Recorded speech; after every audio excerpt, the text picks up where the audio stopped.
Clara's fingers wouldn't stop shaking as she pulled her wedding ring off for the last time. 5 hungry children waited at home. The banker had given her 3 days. 3 days before they'd be thrown into the snow like stray dogs. "That ring won't cover half what you owe Mrs. Whitmore." The voice behind her belonged to her brother-in-law, the man who'd been circling her farm like a vulture since her husband's grave went cold. To see how one stranger's impossible offer changed everything, stay until the very end. Comment your city below so I can see how far this story travels. The general store in Miller's Creek had never felt so small. Clara May Whitmore stood at the counter, her hand hovering over the worn wood, the gold band catching what little winter light fought through the frost-covered windows. 2 years. She'd worn this ring for 12 years of marriage and 2 years of widowhood. Now, it sat in her palm like a tiny coffin for everything she'd lost. "Mrs. Whitmore," Margaret O'Brien's voice was gentle behind the counter. "You sure about this?" "I'm sure I need flour. I'm sure Tommy's cough is getting worse. I'm sure my children haven't had meat in 3 weeks." Clara's voice cracked on the last word. She pressed her lips together, swallowing the rest. Maggie reached across and closed Clara's fingers back around the ring. "Keep it. I'll put the supplies on your account." "I can't pay my account, Maggie. That's the whole problem." "Then pay me when you can. Spring's coming. Things will turn around." Spring. Clara almost laughed. Spring was 3 months away, and she had 3 days. The door behind her opened, bringing a gust of frozen air and a voice that made her spine go rigid. "Well, well, if it isn't my favorite sister-in-law." Silas Whitmore stepped inside, stamping snow from his boots with deliberate slowness. He was tall and thin with the same gray eyes William had, except William's eyes had been warm. Silas's held nothing but calculation. "Shopping again, Clara? With what money, I wonder?" "That's none of your concern, Silas." "Everything about that farm is my concern. It was Whitmore land before you married into it. Should have stayed Whitmore land after William died." Clara turned to face him fully, keeping her back straight despite the exhaustion pulling at every muscle. "William left the farm to me and the children, legal and proper. You were there when the will was read. Wills can be contested." Silas smiled, but it didn't reach his eyes. "Especially when the widow can't make payments. Heard you're 3 months behind on the bank loan. Heard Mr. Patterson's getting impatient." The words hit Clara like a physical blow. How did he know she'd been so careful, so quiet about the debt? "That's between me and the bank." "Is it?" Silas took a step closer, and Clara forced herself not to retreat. "Because I had a very interesting conversation with Patterson yesterday. Seems he's willing to sell that debt to an interested buyer, someone who might be more flexible about repayment terms." Clara's blood went cold. "You wouldn't." "I would. I will. Unless you come to your senses." He lowered his voice, but Maggie could still hear every word. "Marry me, Clara. Keep the farm in the family proper. Give those children a father figure who can actually provide for them." "I'd rather lose the farm." Would you really?" Silas's smile sharpened. "It's December, Clara. Temperatures dropping every night. Where exactly do you plan to take 5 children when Patterson forecloses the poorhouse, the orphan train?" The mention of her children broke something loose in Clara's chest. "Don't you dare. I'm offering you salvation, and you're too proud to take it." Silas shook his head with mock sympathy. 3 days. That's what Patterson gave you. 3 days to come up with $200, or the farm goes to auction. He leaned closer, his breath fogging between them. "I'll be the only bidder, Clara. And when I own that land, you and those children will have nothing. No home, no protection, nothing." He straightened, adjusting his coat. "Think about my offer. It's the only one you're going to get." The door slammed behind him, and Clara's knees nearly buckled. "That snake," Maggie hissed. "That absolute snake. Clara, honey, don't listen to him. He's right. The words tasted like ash. About the money. About Patterson. About all of it. I've got 3 days and $12 to my name. There must be something. There isn't. Clara pressed her palms against the counter, fighting the urge to collapse. I've sold everything I can sell. The good furniture, William's tools, my mother's silver. There's nothing left except the ring, and you just said that won't cover half. Maggie was quiet for a long moment. Then, what about the children's father, his family back east? Dead. All of them. Cholera 3 years before William and I married. That's why he came west in the first place. And your people? Just me. Been just me since I was 16. Clara finally looked up, and Maggie flinched at what she saw in her eyes. I've survived a lot, Maggie, but I don't know how to survive this. I don't know how to look at my children and tell them. Her voice broke. She couldn't finish. The door opened again, and both women tensed, but it wasn't Silas returning. It was a stranger. He filled the doorway like he'd been built for it. Tall, broad-shouldered, with dark hair dusted with snow and a coat that had seen better days, but was well maintained. His face was weathered by sun and wind, with a scar running along his left jaw. But it was his eyes that caught Clara's attention, green as spring leaves, carrying a weight that spoke of hard years. He nodded to both women, polite but reserved, then moved toward the back of the store where the hardware supplies were kept. Don't know him, Maggie murmured.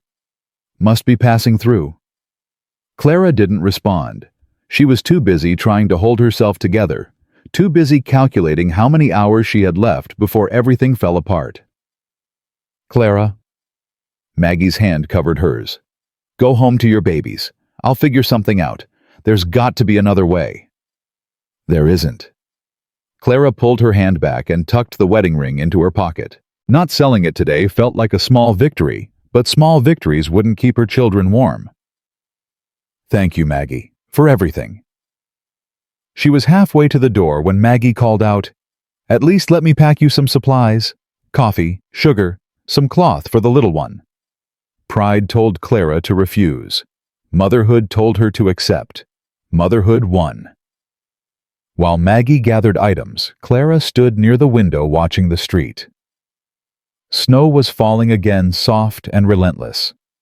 By tonight, the roads would be impassable. By morning, the temperature would drop to dangerous levels. And in 3 days, none of it would matter, because she and her children would have nowhere to go. Ma'am, she startled.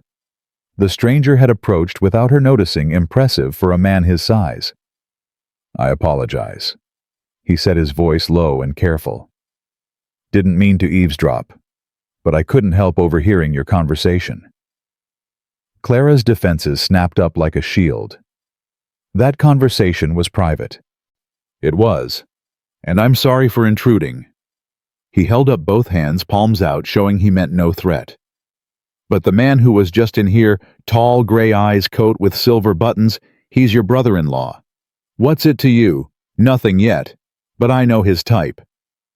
The stranger's jaw tightened almost imperceptibly. Seen too many men like him, circle around like buzzards waiting for folks to get desperate enough to take whatever scraps they offer. Clara said nothing. There was nothing to say. How much? The stranger asked. How much what? The debt. How much do you owe the bank? She should have walked away, should have told him to mind his own business, taken Maggie's supplies, and gone home to her children. But something in his eyes, that same weight, that same weariness, made her answer honestly. $200, due in 3 days. The stranger nodded slowly, processing this information. Then, what if someone paid it? Clara actually laughed, a bitter, broken sound. Mister, if you've got $200 to throw at a stranger's problems, you're either crazy or running some kind of scheme. Neither. Just asking a question. His gaze held hers steady. What if someone paid your debt? What would you do? I'd wonder what they wanted in return. Nobody gives something for nothing. That's fair. He was quiet for a moment, studying her face with an intensity that made her want to look away. What if they didn't want anything? What if they just saw someone in trouble and wanted to help? Then I'd say they were lying, or naive, or both. Something that might have been a smile ghosted across his features. My name's Elijah Callahan. Eli. I've got a spread about 10 miles north of here. Bought it 5 years ago, built it up from nothing. Good for you. Clara's patience was fraying. What's that got to do with me? I'm getting there. Eli shifted his weight and Clara noticed he favored his left leg slightly. Old injury probably. I need help. Ranch is too big for one man, especially in winter. I need someone to manage the house, cooking, cleaning, keeping things running while I'm working the land.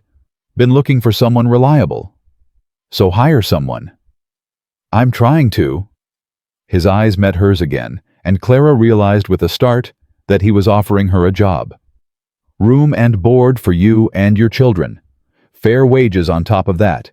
And the first thing I'd do is pay off your debt to the bank. The general store went very quiet. Even Maggie had stopped moving behind the counter.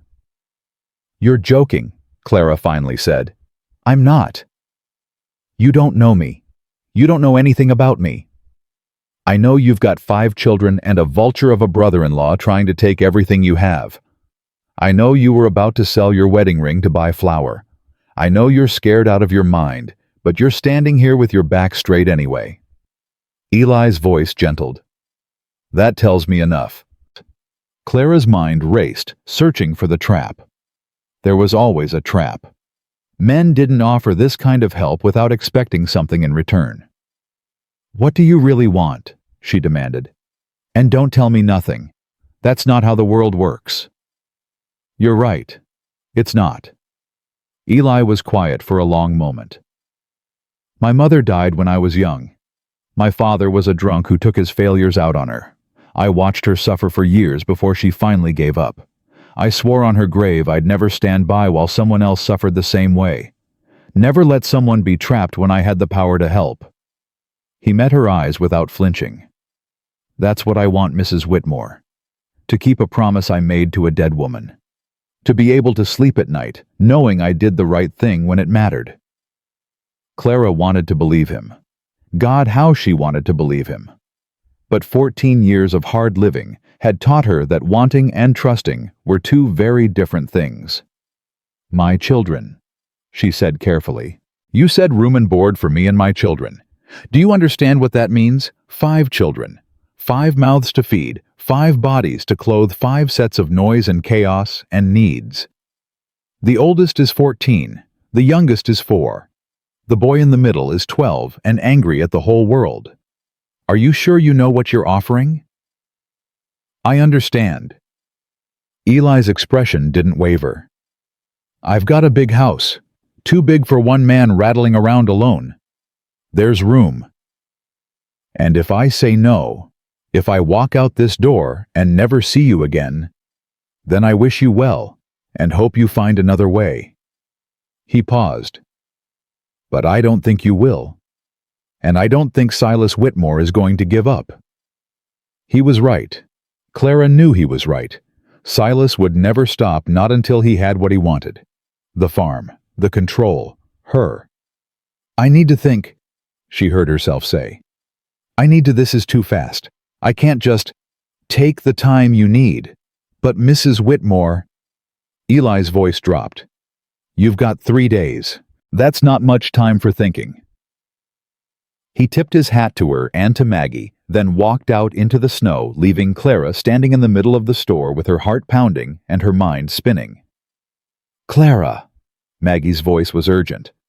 Clara, honey, I know this seems crazy, but it is crazy. It's absolutely crazy.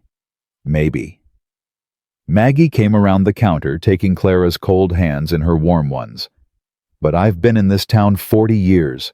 I know the look of a man who means what he says, and that man, he meant every word. You don't know that.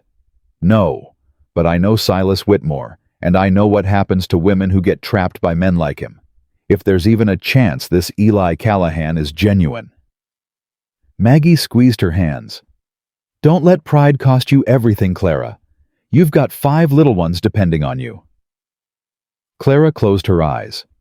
She saw Josie's face, too old for 14, already carrying burdens no child should bear. She saw Sam angry and scared, pretending to be the man of the house. She saw Annie's smile that had dimmed since her father died. Tommy's thin cheeks from too many missed meals. Little Lily, who'd never even known her father. They were all she had. They were everything. Where would I find him? Clara whispered. This Eli Callahan. If I wanted to talk more, where would I find him? I can tell you that, Maggie said quickly. Callahan Ranch, 10 miles north on the Ridge Road. Big house, red barn. Can't miss it. Clara nodded slowly, her decision not yet made, but no longer impossible. Pack me those supplies, she said. I need to get home before the snow gets worse. The ride back to the Whitmore farm took nearly an hour in the thickening snowfall. Clara's horse, an old mare named Bess, knew the way well enough to navigate even when visibility dropped to almost nothing. It gave Clara time to think, too much time maybe. Eli Callahan. A stranger. A man who appeared out of nowhere with an offer that sounded too good to be true. But what was the alternative, Silas? The poorhouse. Watching her children scattered to the winds, sent to work as servants or farmhands for strangers who might treat them kindly or might not. She thought about William. What would he have said? He'd been a practical man, not given to romantic notions about pride or independence. Take care of the children, he'd told her the night before he rode out into the blizzard that killed him. Whatever happens, take care of them. Whatever happens. Whatever it takes. The farm came into view through the snow, the small house, the barn that needed repairs she couldn't afford, the fence line she'd mended herself last spring with bleeding hands and a stubborn refusal to give up. She'd built so much here, lost so much here. Smoke rose from the chimney. Josie would have kept the fire going, would have made sure the little ones were fed and warm. At 14, Josie was more mother than sister to her siblings. Clara hated that her daughter had been forced to grow up so fast, but she couldn't have survived these past 2 years without her. Clara dismounted stiffly, her joints aching from cold, and led Bess to the barn. The door protested loudly as she pushed it open, and inside, the 2 remaining cows looked up with bovine indifference. Sorry, ladies, Clara murmured, settling Bess in her stall. No extra feed tonight. She fed and watered the animals as quickly as her frozen fingers would allow, then grabbed the bag of supplies and trudged toward the house. The door flew open before she reached it. Mama! Annie barreled into her at full speed, nearly knocking Clara off her feet. Behind her, Tommy followed more cautiously, his face pale and his cough audible even from the doorway. Lily toddled behind them both, her blonde curls escaping from the cap Josie had obviously put on her. Mama, you're cold, Annie declared. You're all covered in snow. I am. Clara scooped Lily up with one arm and wrapped the other around Tommy, pulling him close. But I'm home now. Let's get inside where it's warm. The house was exactly as she'd expected, modest, worn, but clean and welcoming. Josie stood by the stove, stirring something that smelled like the last of their root vegetable soup. Sam sat at the table, whittling a piece of wood with William's old knife, his expression dark and distant. Josie, thank you for holding down the fort. Clara set Lily down and hung up her coat. How is everyone? Tommy's cough is worse. Josie's voice was worried. He was up most of the night. I gave him the last of the honey with hot water, but... I'm fine, Tommy protested, which might have been convincing if he hadn't immediately doubled over coughing. Clara crossed to him, pressing her hand to his forehead. Warm. Too warm. The fever she'd been dreading was setting in. Bed, she said firmly. Right now. I'll bring you some soup and make up a mustard plaster. But Mama... No arguments, Thomas William Whitmore. Bed. Tommy opened his mouth to protest, caught the look in his mother's eyes, and thought better of it. He shuffled off to the small bedroom he shared with Sam, coughing the whole way. He needs a doctor, Josie said quietly once he was gone. Mama, If this is what Papa had before the pneumonia, it's not. Clara made her voice confident, even though she felt anything but. Your father was out in that blizzard for hours. Tommy's been inside warm resting. He'll be fine. Josie didn't look convinced, but she didn't argue. Mama. Sam's voice was flat, but Clara knew her son well enough to hear the anger beneath. Uncle Silas stopped by while you were gone. Clara's blood went cold for the second time that day. What did he want? Same thing he always wants. Walked around like he owned the place. Checked the barn, the fences, the house. Sam's jaw tightened. He said we should get used to calling him father. Said things were going to change around here soon. Annie's lower lip trembled. I don't want him to be our father. He's mean. He's not going to be your father. Clara's voice came out sharper than she intended. Nobody's going to be your father except your actual father, and he's... She stopped, breathed, forced herself to calm down. Your father was a good man, she continued more gently. The best man I ever knew.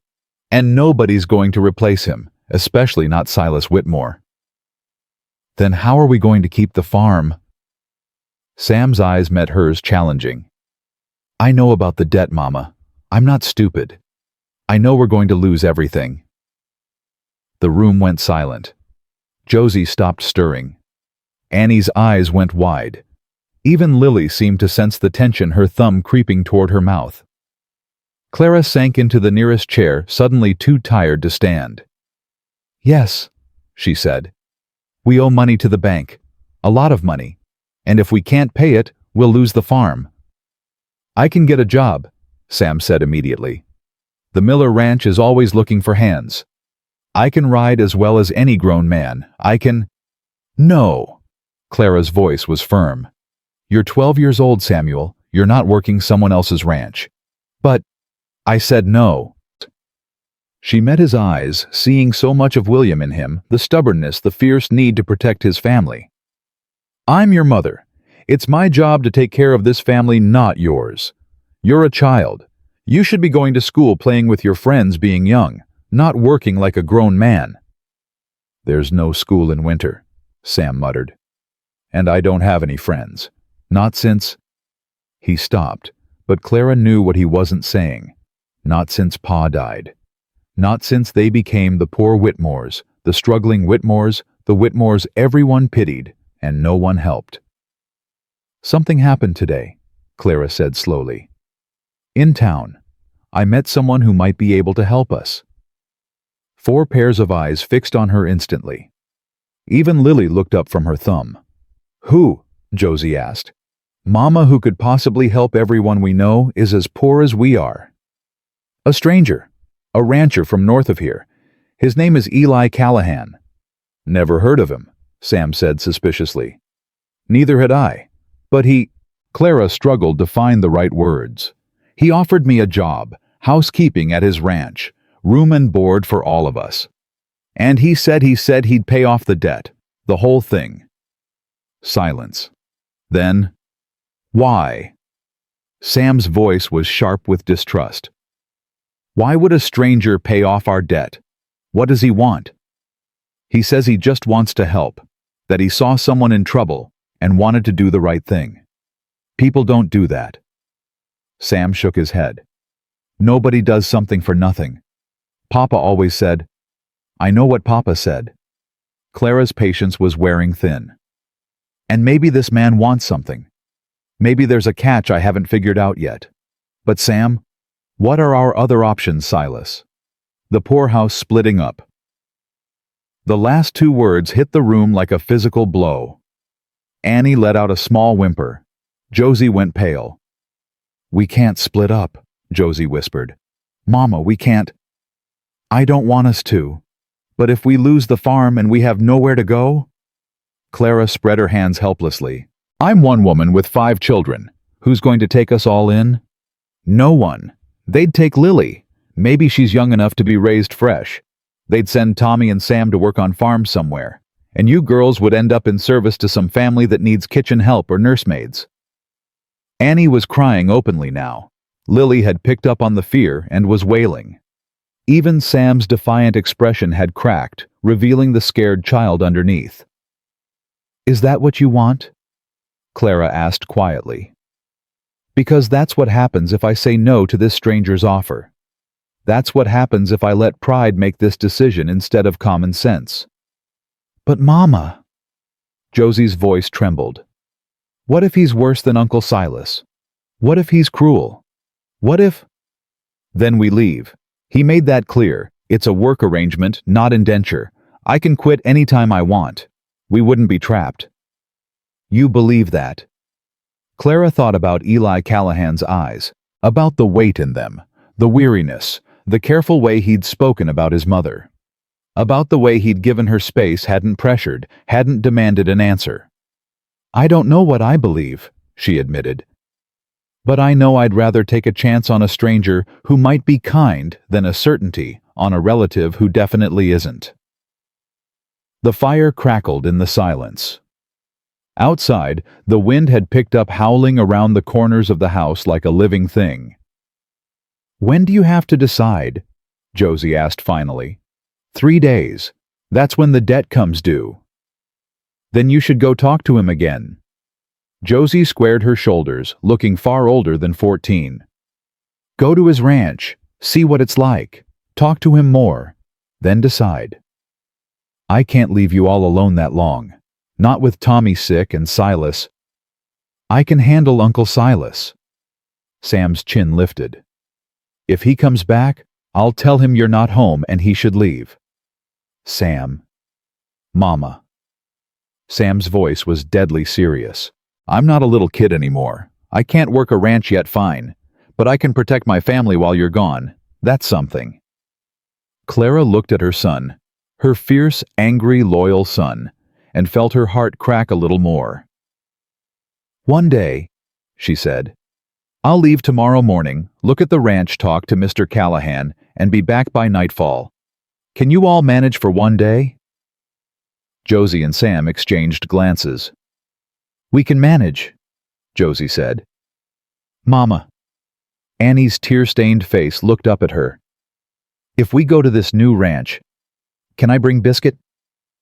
Clara thought about the scraggly orange cat that Annie had rescued as a half-starved kitten last spring. The cat that ate scraps they could barely spare.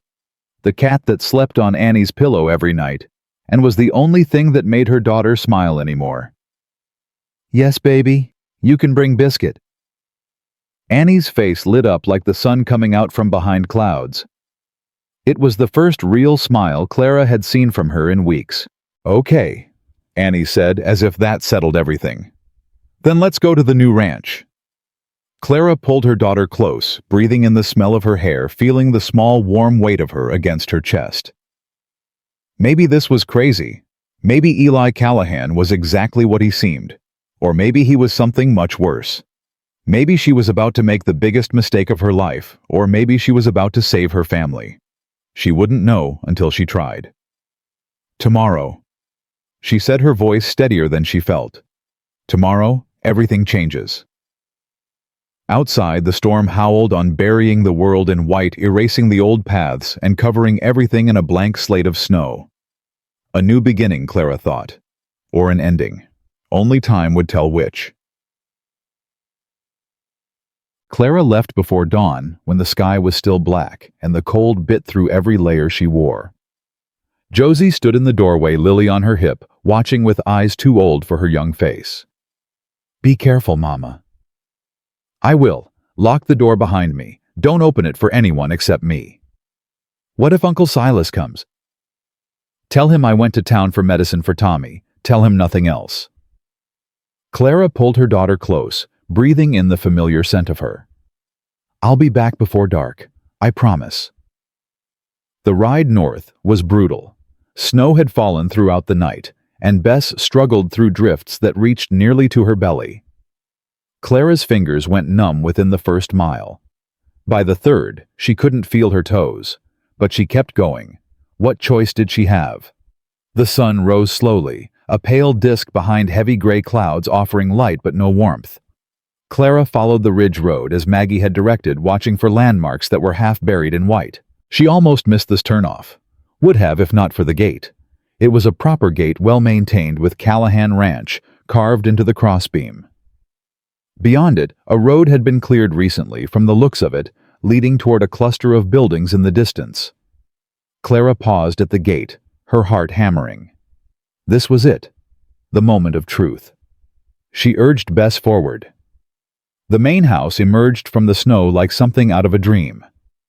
It was large, far larger than Clara had expected, built of solid logs with a stone chimney that sent smoke curling into the gray sky. The barn was painted deep red, the color vibrant against the endless white. Outbuildings flanked the main structure, all in good repair, all speaking of someone who took care of what was his. Clara was still staring when the front door opened, and Eli Callahan stepped onto the porch. He looked different today.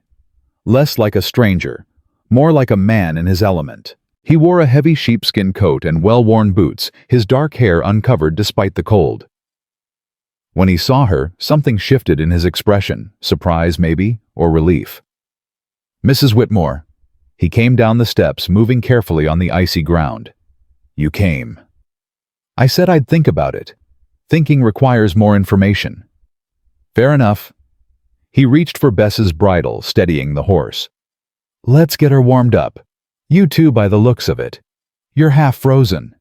Clara wanted to protest. She wasn't here to accept his hospitality, just to evaluate it. But her body had other ideas. She was so cold, she could barely dismount, and when Eli offered his hand to help her down, she took it without thinking. His grip was strong and steady, warm even through his gloves. "Thank you," she managed through chattering teeth. "Come inside. There's coffee on and the fire's been going since before dawn." She should have looked around first. Should have inspected the barn, the outbuildings, the land. But the cold had sapped her resolve, and the promise of warmth was too tempting to refuse. The inside of the house was everything the outside had promised. Clean, well kept, with solid furniture and colorful rugs that softened the wooden floors. Books lined one wall, more books than Clara had seen in years, and the fire in the large stone hearth blazed with welcoming heat. "Sit," Eli said, guiding her toward a chair near the fire.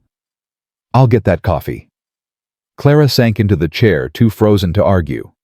The warmth was almost painful as it seeped into her bones, making her fingers and toes tingle with returning circulation. Eli returned with 2 cups, pressing one into her hands. The ceramic was hot against her palms, and she wrapped her fingers around it gratefully. "Drink?" he said. "Warm up. Then we'll talk." She took a sip. The coffee was strong and good, better than anything she'd had in months. "You were expecting me." "Hoping." Eli settled into a chair across from her, keeping a respectful distance. "Wasn't sure you'd come, but I wanted to be ready if you did." "Why, you don't know me. You don't owe me anything. Why does it matter to you whether I come or not?" Eli was quiet for a long moment, staring into his own cup. "I told you about my mother. You told me she died, that your father was cruel to her. I didn't tell you the rest." He looked up, meeting her eyes. "The day she died, there was a neighbor, a man who lived on the next farm over. He knew what my father was, everyone knew. But he never did anything about it. Never intervened, never offered help, never even acknowledged what was happening right next door." Clara said nothing. She sensed there was more. "After my mother's funeral, that neighbor came to pay his respects. Shook my father's hand. Told him what a tragedy it was losing such a fine woman." Eli's jaw tightened. "I was 10 years old, and I knew that man could have helped, could have offered my mother shelter or spoken to the sheriff or done 100 different things. But he chose to look away because getting involved was inconvenient." "That's the way of the world." Clara's voice was soft. "People don't like to interfere in other folks' business." "I know. And I spent a long time being just like that neighbor, keeping my head down, minding my own affairs, building my ranch, living my life pretending I didn't see the suffering around me." Eli's hands tightened on his cup. "But yesterday in that store I saw you. I saw the look on your face when that man Silas was talking to you. I saw the fear, the exhaustion, the desperate determination to hold it together even while everything was falling apart. You saw all that in a few minutes. I've been looking at that face in the mirror for 20 years, Mrs. Whitmore. I recognized it instantly. The words hung in the air between them. Clara felt something shift in her chest, not trust exactly, but something adjacent to it. Understanding maybe. Recognition. My children, she said slowly, I need you to understand what you'd be taking on. It's not just me. It's 5 children, all with different needs, different fears, different ways of being difficult. Tommy, my youngest boy, he's sick right now. Could be just a winter cold, or could be something worse. Sam, my oldest boy, is angry at the whole world. He thinks he should be the man of the house, and he resents anyone who threatens that. Josie's practically an adult at 14, but she's still a child who needs to be allowed to be young. Annie's the dreamer, lives half in her imagination, cries at everything, loves too hard. And Lily's 4. She doesn't remember her father, doesn't understand why everything keeps changing, just wants to be held and told things will be okay. She took a breath. That's what you'd be getting. Noise, chaos, need, endless, exhausting need. Are you sure you want that? Eli was quiet, considering. No, he said finally. I'm not sure. I've never been around children much. Don't know the first thing about raising them. Probably going to make 100 mistakes. Then why offer? Because 100 mistakes made while trying is better than walking away and doing nothing. He leaned forward, elbows on his knees. I'm not going to pretend I'm some kind of saint, Mrs. Whitmore. I'm offering you this arrangement because I need help too. This house is too big for one man. Too quiet. Too empty. I've got enough money to pay your debt and enough room to house your family. What I don't have is any idea how to make a place feel like a home. Maybe you can teach me that. And if I can't, if we try this and it doesn't work, then we part ways, and you take whatever wages you've earned and you find somewhere else. No hard feelings, no obligations, no strings attached. Clara stared at him, searching for the lie, looking for the catch, the hidden agenda, the inevitable cruelty. She found nothing but a man who seemed exactly as tired and lonely and hopeful as she felt. I want to see the rest of the house, she said. The room where my children would sleep. The kitchen where I'd work. All of it. Of course. Eli stood, extending his hand to help her up. Take all the time you need. The tour took nearly an hour. Eli showed her everything: the large kitchen with its modern stove and well-stocked pantry, the spacious common room where the family could gather, the private bedrooms that branched off a central hallway. There was a room with 2 beds that could accommodate Josie and Annie, another that could hold Sam and Tommy, a small nursery-like space perfect for Lily. And, at the far end of the hall, a room that would be Clara's own. Private? Eli said, gesturing to the sturdy lock on the door. Key's yours. Nobody comes in unless you invite them. Clara touched the lock, feeling its weight. Such a small thing. Such an enormous thing. My room's on the other side of the house, Eli continued. Past the study. You'd have this whole wing to yourself, you and the children. Why? The question came out before she could stop it. Why would you give us so much space? Why would you put yourself so far away? Because I want you to feel safe. Eli's voice was matter of fact. You've been living with a man who makes you feel threatened, your brother-in-law. The last thing you need is another man hovering over you, making you feel trapped. This way you've got distance, privacy, control. You've thought about this. I've been thinking about it since yesterday. Couldn't sleep for thinking about it. He met her eyes. I know how this looks, Mrs. Whitmore. Strange man, isolated ranch, vulnerable woman. I know every reason you have to be afraid. I'm trying to give you reasons not to be. They stood in the hallway, the silence stretching between them. Somewhere in the house a clock ticked. Outside the wind howled. The children, Clara said slowly. They'd have questions. They'd want to know why we moved, why we're living with a stranger, what happened to the farm. Tell them whatever you think is best. I won't contradict you. And Silas. He won't take this lying down. Once he finds out someone else paid the debt, he'll cause trouble. He's connected, knows people at the bank, people in town. He could make things difficult. Let him try. Something hard entered Eli's eyes. I've dealt with difficult men before. I'm not afraid of your brother-in-law. You should be. He's not just greedy, he's vindictive. If he can't have what he wants, he'd rather destroy it than let someone else have it. Then we'll be careful. Eli's jaw set. But I'm not backing down because some small-minded man might throw a tantrum. Are you? Clara thought about Josie's face this morning. About Sam's desperate need to protect his family. About Annie's tears and Tommy's cough and Lily's confused, hopeful eyes. No, she said quietly. I'm not backing down. Then we have an agreement. She took a deep breath. This was the moment. The point of no return. We have an agreement. But I have conditions.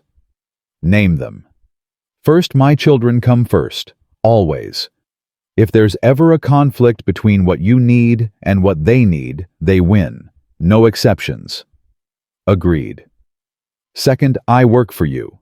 I'm not your property. I'm not your dependent. And I'm definitely not your wife. We keep clear boundaries. Professional. Something flickered across Eli's face. Disappointment, acceptance, but he nodded. Agreed. Third, if at any point I feel unsafe or my children are threatened, or you turn out to be different from what you seem, I leave. Immediately. No arguments, no negotiations, no attempts to stop me. Agreed. Fourth, you pay off the debt directly. I don't want money changing hands between us. Go to the bank yourself. Pay Patterson directly, get a receipt showing the debt is cleared. I want proof that it's done. I can do that today. Bank opens at 9. Clara studied him for a long moment. You're agreeing to everything very easily. Because your conditions are reasonable. They're exactly what anyone in your position should ask for. Eli tilted his head. Were you hoping I'd argue, that I'd reveal some hidden agenda? I was expecting it. That's how these things usually go. Maybe with other men, not with me. They stood there, two people on the edge of something neither of them fully understood. The fire crackled in the other room.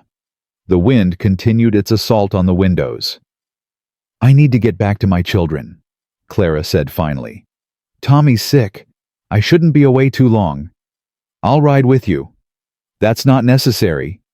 It's necessary to me. Eli's voice was firm. The roads are dangerous. Storm could pick up again any minute. And I'd like to meet your children before we uproot their whole lives. They should know who they're moving in with. Clara wanted to argue, but couldn't find a good reason. Fine, but you follow my lead. If any of them are scared or hostile, you back off. Understood? Understood.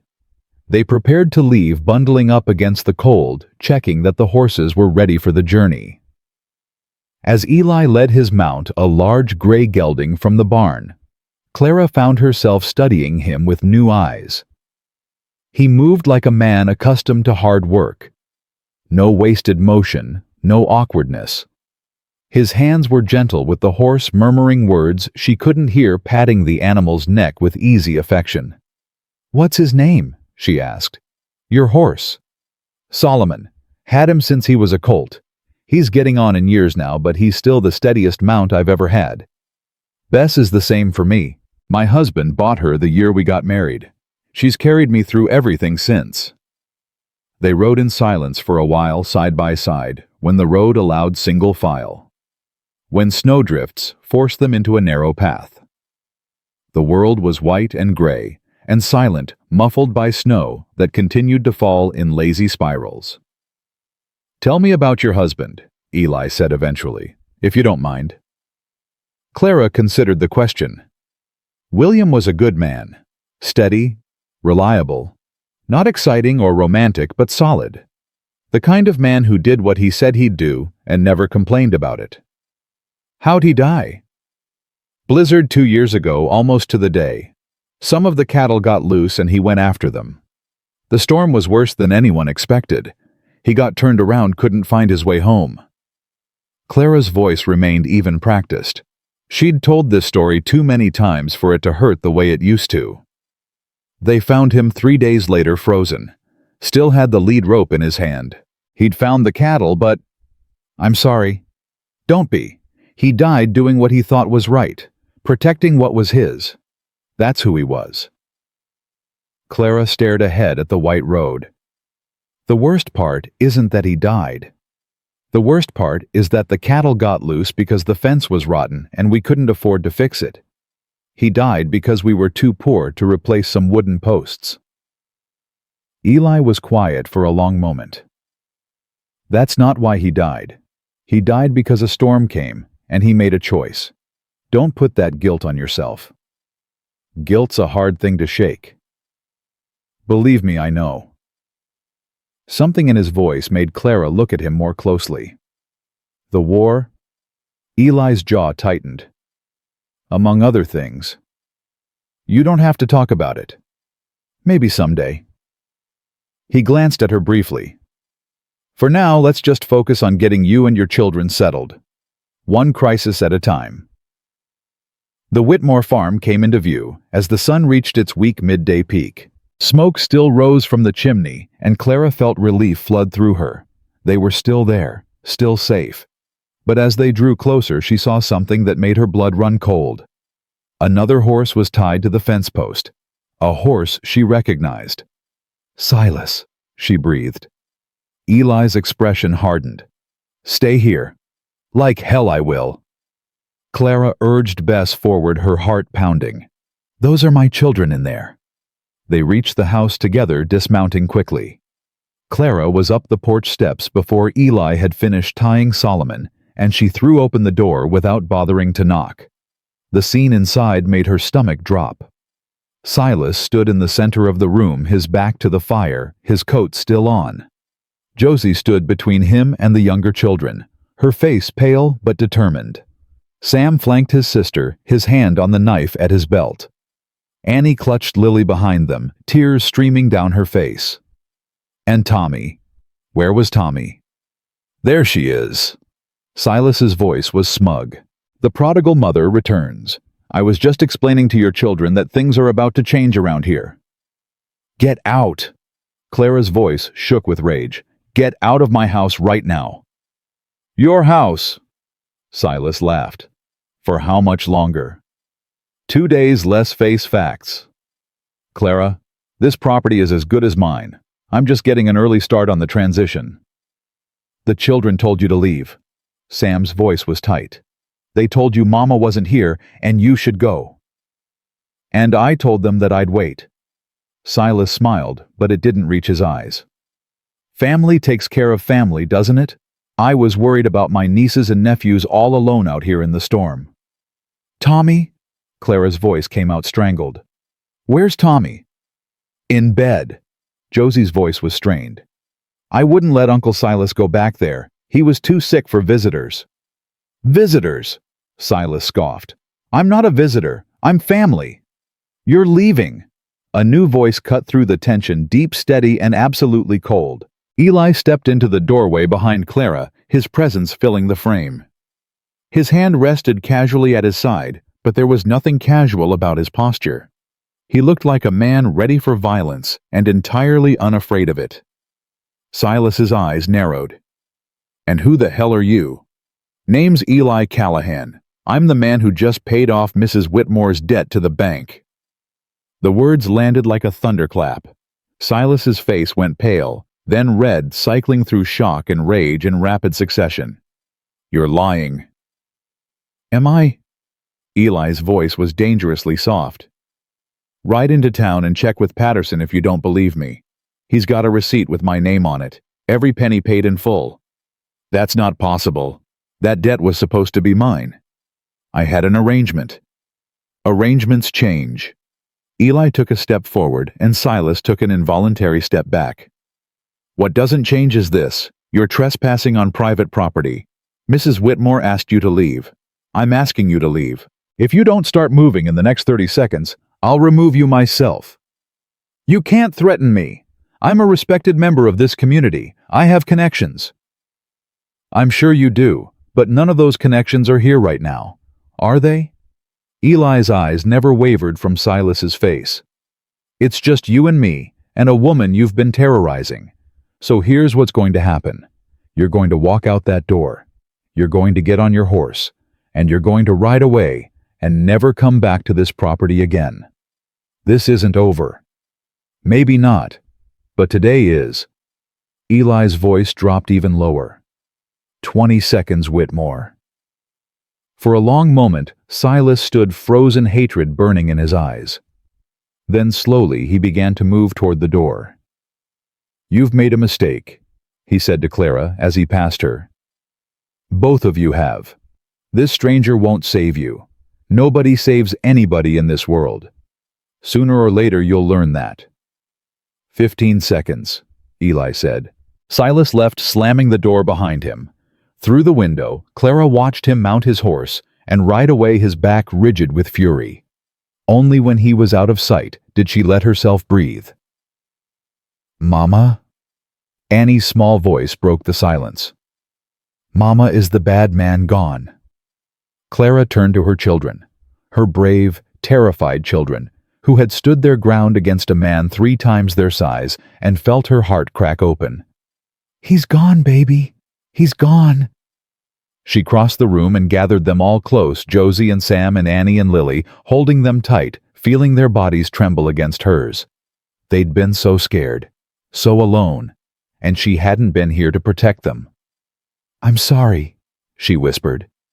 I'm so sorry I wasn't here.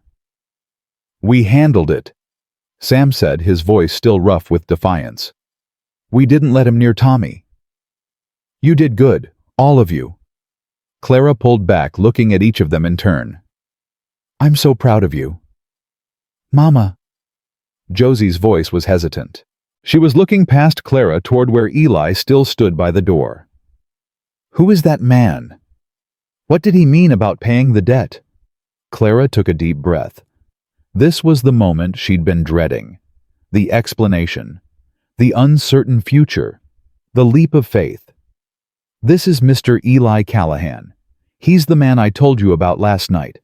The one who offered to help us.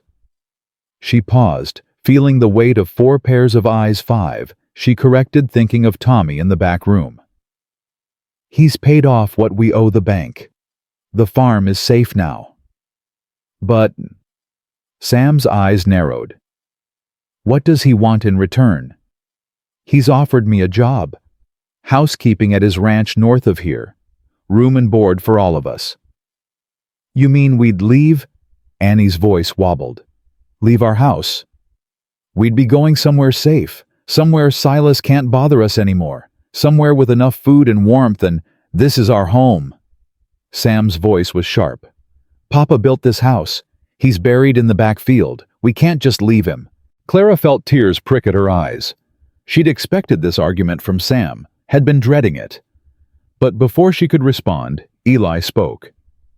Son, I know this is hard. His voice was gentle, nothing like the cold steel he'd used with Silas. I know you want to stay where your father's memory lives, but memories don't need a specific piece of land to survive. They live in you, in your family. They go where you go. You don't know anything about my father. You're right, I don't. Eli didn't flinch from Sam's hostility. But I know what it's like to lose someone. And I know that holding on to a place because of grief isn't the same as honoring them. You honor your father by taking care of your mother and your sisters and your brother. By surviving, by living. Sam's jaw worked. His hands were clenched at his sides. For a moment, Clara thought he might lash out, might say something unforgivable, might make this whole fragile arrangement collapse. Then Josie touched his arm. Sam, he's not trying to replace Papa. Nobody could ever replace Papa. Her voice was soft, reasonable. But Mama's right. We can't stay here. Not with Uncle Silas the way he is. Not with Tommy sick and no money for a doctor. We have to go somewhere. Why should we trust him? Sam gestured at Eli. We don't know him. He's a stranger. Yes. Josie looked at Eli with eyes far too old for 14. But Uncle Silas isn't a stranger, and look what he tried to do today. Maybe sometimes strangers are safer than family. The words hung in the air. Clara watched her oldest son struggle, watched the fight drain out of him inch by inch. I want to see him, Sam said finally. The ranch, the house. I want to see where you're asking us to live. That's fair? Eli nodded. Soon as your brother's well enough to travel, I'll bring you all up myself, show you everything, answer any questions you have. And if you decide you don't like it, any of you will figure out something else. You promise? Annie's voice was small, but hopeful. Eli crouched down to her level, meeting her eyes directly. I promise. Cross my heart. Annie studied him for a long moment. Then, apparently satisfied with whatever she saw, she nodded solemnly. Okay. I believe you. Annie, Sam started. She's a good judge of character. Clara interrupted, pulling her daughter close. Better than most adults I know. From the back room, a coughing fit broke the tension. Clara's heart lurched. Tommy. She started toward the bedroom, but Eli held up a hand. I'll step outside, give you privacy with your boy. You don't have to leave. I think I do. He met her eyes briefly. This is a family moment. I'm not family yet. Yet. The word hung in the air between them, heavy with implication. Eli touched his hat, a gesture of respect, and stepped out into the cold. Through the window, Clara watched him move toward the horses, giving them attention, keeping himself occupied. Then she turned and went to her son. Tommy lay in the narrow bed he shared with Sam, his face flushed with fever, his breath coming in shallow, rattling gasps. He looked so small, so fragile, so much like William had looked in those final weeks before the pneumonia took him. Mama. His voice was thin, reedy. Mama, I heard yelling. Is Uncle Silas gone? He's gone, sweetheart. He won't bother us anymore.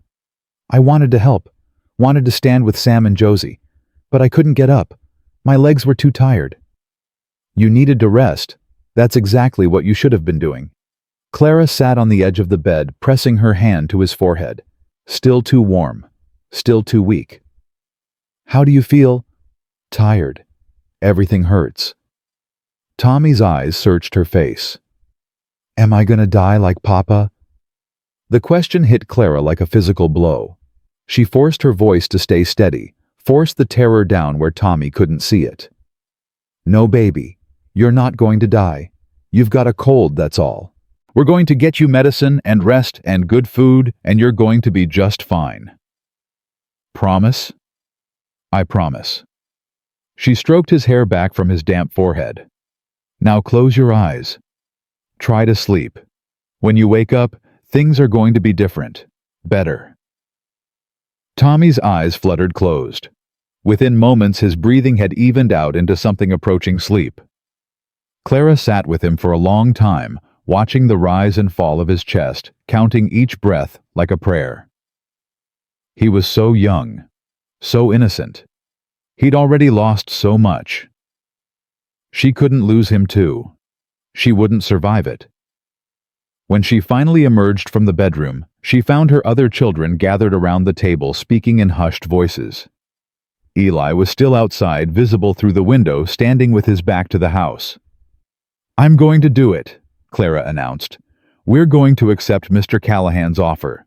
We'll pack what we can carry, leave the rest for now, and move to the new ranch as soon as Tommy's strong enough to travel. What about the farm? Josie asked. We'll figure that out later. Maybe sell it. Maybe rent it out. But for now, staying here isn't safe. Not with Silas circling. He'll try something else. Sam's voice was grim. He won't just give up. Probably not. But at least at Callahan's ranch we'll have walls and distance and someone else to help watch for trouble. Clara looked at each of her children in turn. I know this is scary. I know everything's changing. But I need you to trust me. Can you do that? One by one they nodded. Josie first, then Annie, then after a long pause, Sam. Even Lily nodded, though Clara suspected she didn't fully understand what she was agreeing to. Okay then. Clara straightened her shoulders. Josie, start gathering clothes and personal items. Sam, check the barn and see what supplies we can bring. Annie, you're in charge of Lily and Biscuit. I'll talk to Mr. Callahan about when we can travel. The children scattered to their tasks and Clara went to the door. Eli turned as she stepped onto the porch, his expression questioning. We're coming, Clara said. All of us, as soon as Tommy can handle the journey. How long will that be? I don't know. A few days maybe. A week at most. She wrapped her arms around herself against the cold. He needs medicine. Real medicine, not just honey and rest. If there's a doctor in town... Doc Sullivan. He's good. I can send for him today. Have him come out to look at your boy. That would... Clara's voice caught. That would be very helpful. Thank you. Don't thank me yet. Eli moved closer but stopped just short of the porch steps, maintaining distance. We've got a long road ahead. A lot could go wrong. I know. Clara met his eyes. But for the first time in 2 years, I feel like something might go right. That's more hope than I've had in a very long time. Eli nodded slowly. Then let's not waste it. He tipped his hat, mounted Solomon, and rode toward town to fetch the doctor. Clara watched him go until he was just a dark speck against the endless white. Then she turned and went inside, where her children were busy preparing for a future none of them could quite imagine. Change was coming. Whether it would save them or destroy them, only time would tell. Doc Sullivan arrived before sunset, his medical bag clutched tight against the wind. He was an older man with kind eyes and steady hands, and Clara liked him immediately. More importantly, Tommy seemed to relax when the doctor spoke to him, and that alone was worth everything. It's bronchitis, Doc Sullivan announced after his examination. Bad but not pneumonia. Not yet. With proper care and medicine, he should pull through just fine. Clara's knees nearly buckled with relief. What does he need? Rest, warmth, plenty of fluids. I'm leaving you laudanum for the cough and a mustard plaster recipe that'll help clear his chest. The doctor scribbled on a small notepad. Keep him in bed for at least a week. No cold air, no exertion. A week? Clara calculated quickly. A week before Tommy could travel. A week of being vulnerable here with Silas, knowing exactly where to find them. I know what you're thinking. Doc Sullivan's voice dropped low, meant only for her ears. Eli told me about your situation, about Whitmore. Did he? He did. And I'm telling you, as someone who's known Eli Callahan for 15 years, you're making the right choice. That man's got more integrity in his little finger than most folks have in their whole bodies. You've known him that long? Knew him during the war. He saved my life at Antietam. The doctor's eyes went distant for a moment. Carried me 3 miles through enemy territory with a bullet in his own leg. Never complained, never slowed down. That's the kind of man Eli is. Clara absorbed this information, adding it to the growing picture of the stranger who'd upended her life. Why didn't he ever marry a man like that with a ranch and money and... That's his story to tell, not mine. Doc Sullivan picked up his bag. But I'll say this, he's been alone a long time. Too long, probably. Whatever you and those children of yours bring into his life, I reckon it'll be good for him. After the doctor left, Clara sat with Tommy until he fell asleep. The medicine had eased his cough, and his breathing came easier now. Less like every inhale was a struggle. She watched his face in the lamplight, so young, so vulnerable, and felt something shift in her chest. They were going to survive this. All of them, together. The next 3 days passed in a blur of preparation and anxiety. Clara packed what she could, sorted what had to be left behind, and tried to keep her children's spirits up, while watching the road for any sign of Silas's return. He didn't come. That worried her more than if he had. Eli came every day. He brought supplies, food, medicine, warm clothes that looked suspiciously new. He helped Sam with chores, accepting the boys' hostility with quiet patience. He read stories to Lily when Annie was busy. He sat with Josie and answered her endless questions about the ranch, about the work, about what their lives would look like. "You're good with them," Clara said, on the third evening after the children had gone to bed. They stood on the porch, breath fogging in the frozen air, watching stars appear one by one. "I don't know about good." Eli's voice was thoughtful. "Just trying not to make things worse. Sam's coming around. He asked me today if you had horses at the ranch that he could learn to train." "Did he now?" Something that might have been pleasure flickered across Eli's face. "I've got a young mare that could use a patient hand. Might be she and Sam could help each other." "You don't have to do that. Buy his affection, I mean." "I'm not trying to buy anything, just offering opportunities." Eli turned to face her. "Your boy's angry. He's got every right to be. But anger needs somewhere to go, and working with horses is a good outlet. Better than fighting anyway." "You sound like you speak from experience." "I do." He was quiet for a moment. "After my mother died, I was so angry I thought I'd explode with it. Picked fights, broke things, made myself a nuisance to anyone who'd tolerate me. It was horses that saved me, gave me something to focus on besides the rage." "What happened to the anger?" "It's still there, probably always will be, but it's smaller now, quieter. It doesn't run my life anymore." His eyes met hers in the darkness. "I hope the same for Sam someday." Clara felt her throat tighten. This man, this stranger who owed her nothing, understood her son better than she'd realized. Understood the fury that masked the fear, the defiance that covered the grief. "Thank you," she whispered, "for seeing him, for not giving up." "Wouldn't dream of it." On the fourth day, Tommy was strong enough to sit up. On the fifth, he was asking for real food instead of broth. By the sixth day, Doc Sullivan declared him fit to travel, carefully, slowly, but travel nonetheless. "We leave tomorrow," Clara told her children that night. "First light. Everyone needs to have their things ready and be prepared for a long, cold ride." "I don't want to go." Annie's voice was small, her eyes fixed on the worn floorboards. "I'm scared." "I know, baby. I'm scared too." "You are?" Annie looked up, surprised. "Of course I am. This is a big change. We're leaving everything familiar behind." Clara knelt down to her daughter's level. "But sometimes being brave means doing scary things anyway. Can you be brave for me?" Annie considered this. "Will Biscuit be brave too?" "I'm sure he will. You can be brave together." "Okay." Annie nodded solemnly. "I'll try." Sam said nothing, but Clara caught him later sitting on his bed in the darkness holding his father's knife. The blade caught the moonlight, glinting silver and cold. "Your father gave you that," she said softly, settling beside him. "The day before he died." Sam's voice was rough. "He said I was old enough to carry it, said it made me the man of the house if anything happened to him.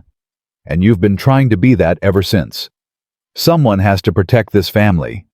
Sam looked up at her, and she saw the exhausted child beneath the angry facade. "But I can't, Mama. I'm 12. I'm not big enough or strong enough, or I couldn't even stop Uncle Silas from coming inside. Couldn't keep him away from the others." "Sam." Clara pulled him close, feeling his rigid shoulders slowly relax against her. "You're not supposed to carry this weight alone. No 12-year-old should have to be the man of the house. That's too much to ask of anyone." "But Papa said—" "Papa would never have wanted you to sacrifice your childhood for us. He wanted you to grow up safe and happy and free. That's what he died protecting, your chance to be young." She stroked his hair the way she used to when he was small. "Let me be the adult, Sam. Let me carry the burdens. You just focus on being a kid for a while." I don't know how anymore. Then you'll learn. We'll learn together. Sam was quiet for a long moment. Then, in a voice so small it barely reached her ears, "Do you think Papa would be disappointed in me for not being able to keep the farm?" "Oh, sweetheart, no." Clara felt tears burning. "Papa would be so proud of you. The way you've stood up for your sisters, the way you've worked to help provide. He would be prouder of you than of anything else in the world. Even though we're leaving isn't failure. Leaving is survival. And surviving, that's what Papa wanted most. For all of us to survive." Sam leaned into her, and for a moment he was her little boy again, the one who used to run to her with scraped knees and bad dreams, the one who believed she could fix anything. "Okay, Mama," he whispered. "I'll try." Dawn came gray and cold, the sky heavy with clouds that threatened more snow. Clara had everyone up and dressed before the sun crested the horizon, their meager possessions loaded into the wagon Eli had brought the night before. Tommy sat bundled in the wagon bed, surrounded by quilts and supported by Josie. Annie clutched Biscuit in her arms, the orange cat surprisingly calm. Sam rode Bess beside the wagon, his jaw set with determination. And Lily sat on Clara's lap at the front, her small body warm against Clara's chest. Eli rode ahead on Solomon breaking trail through the fresh snow. He'd said little that morning, but his presence was steady, reassuring, a fixed point in the chaos of uprooting a family. They'd been traveling for nearly 2 hours when Sam suddenly pulled Bess to a halt. "Someone's following us." Clara's blood went cold. She twisted to look behind them, scanning the white landscape. At first she saw nothing, then movement. A dark figure on horseback, maybe half a mile back, keeping pace with their slow progress. Eli had noticed too. He doubled back, his expression grim. "Whitmore?" Clara asked. "Can't tell from here. Could be anyone." But the set of Eli's shoulders said he didn't believe that. "Keep moving. Stay together. I'll handle this." "Eli." "I mean it, Clara. Keep the children moving. No matter what happens, don't stop." He wheeled Solomon around and rode back toward the pursuing figure. Clara's heart hammered as she urged the wagon horses forward. In the back, Josie had wrapped her arms around Tommy, her face pale.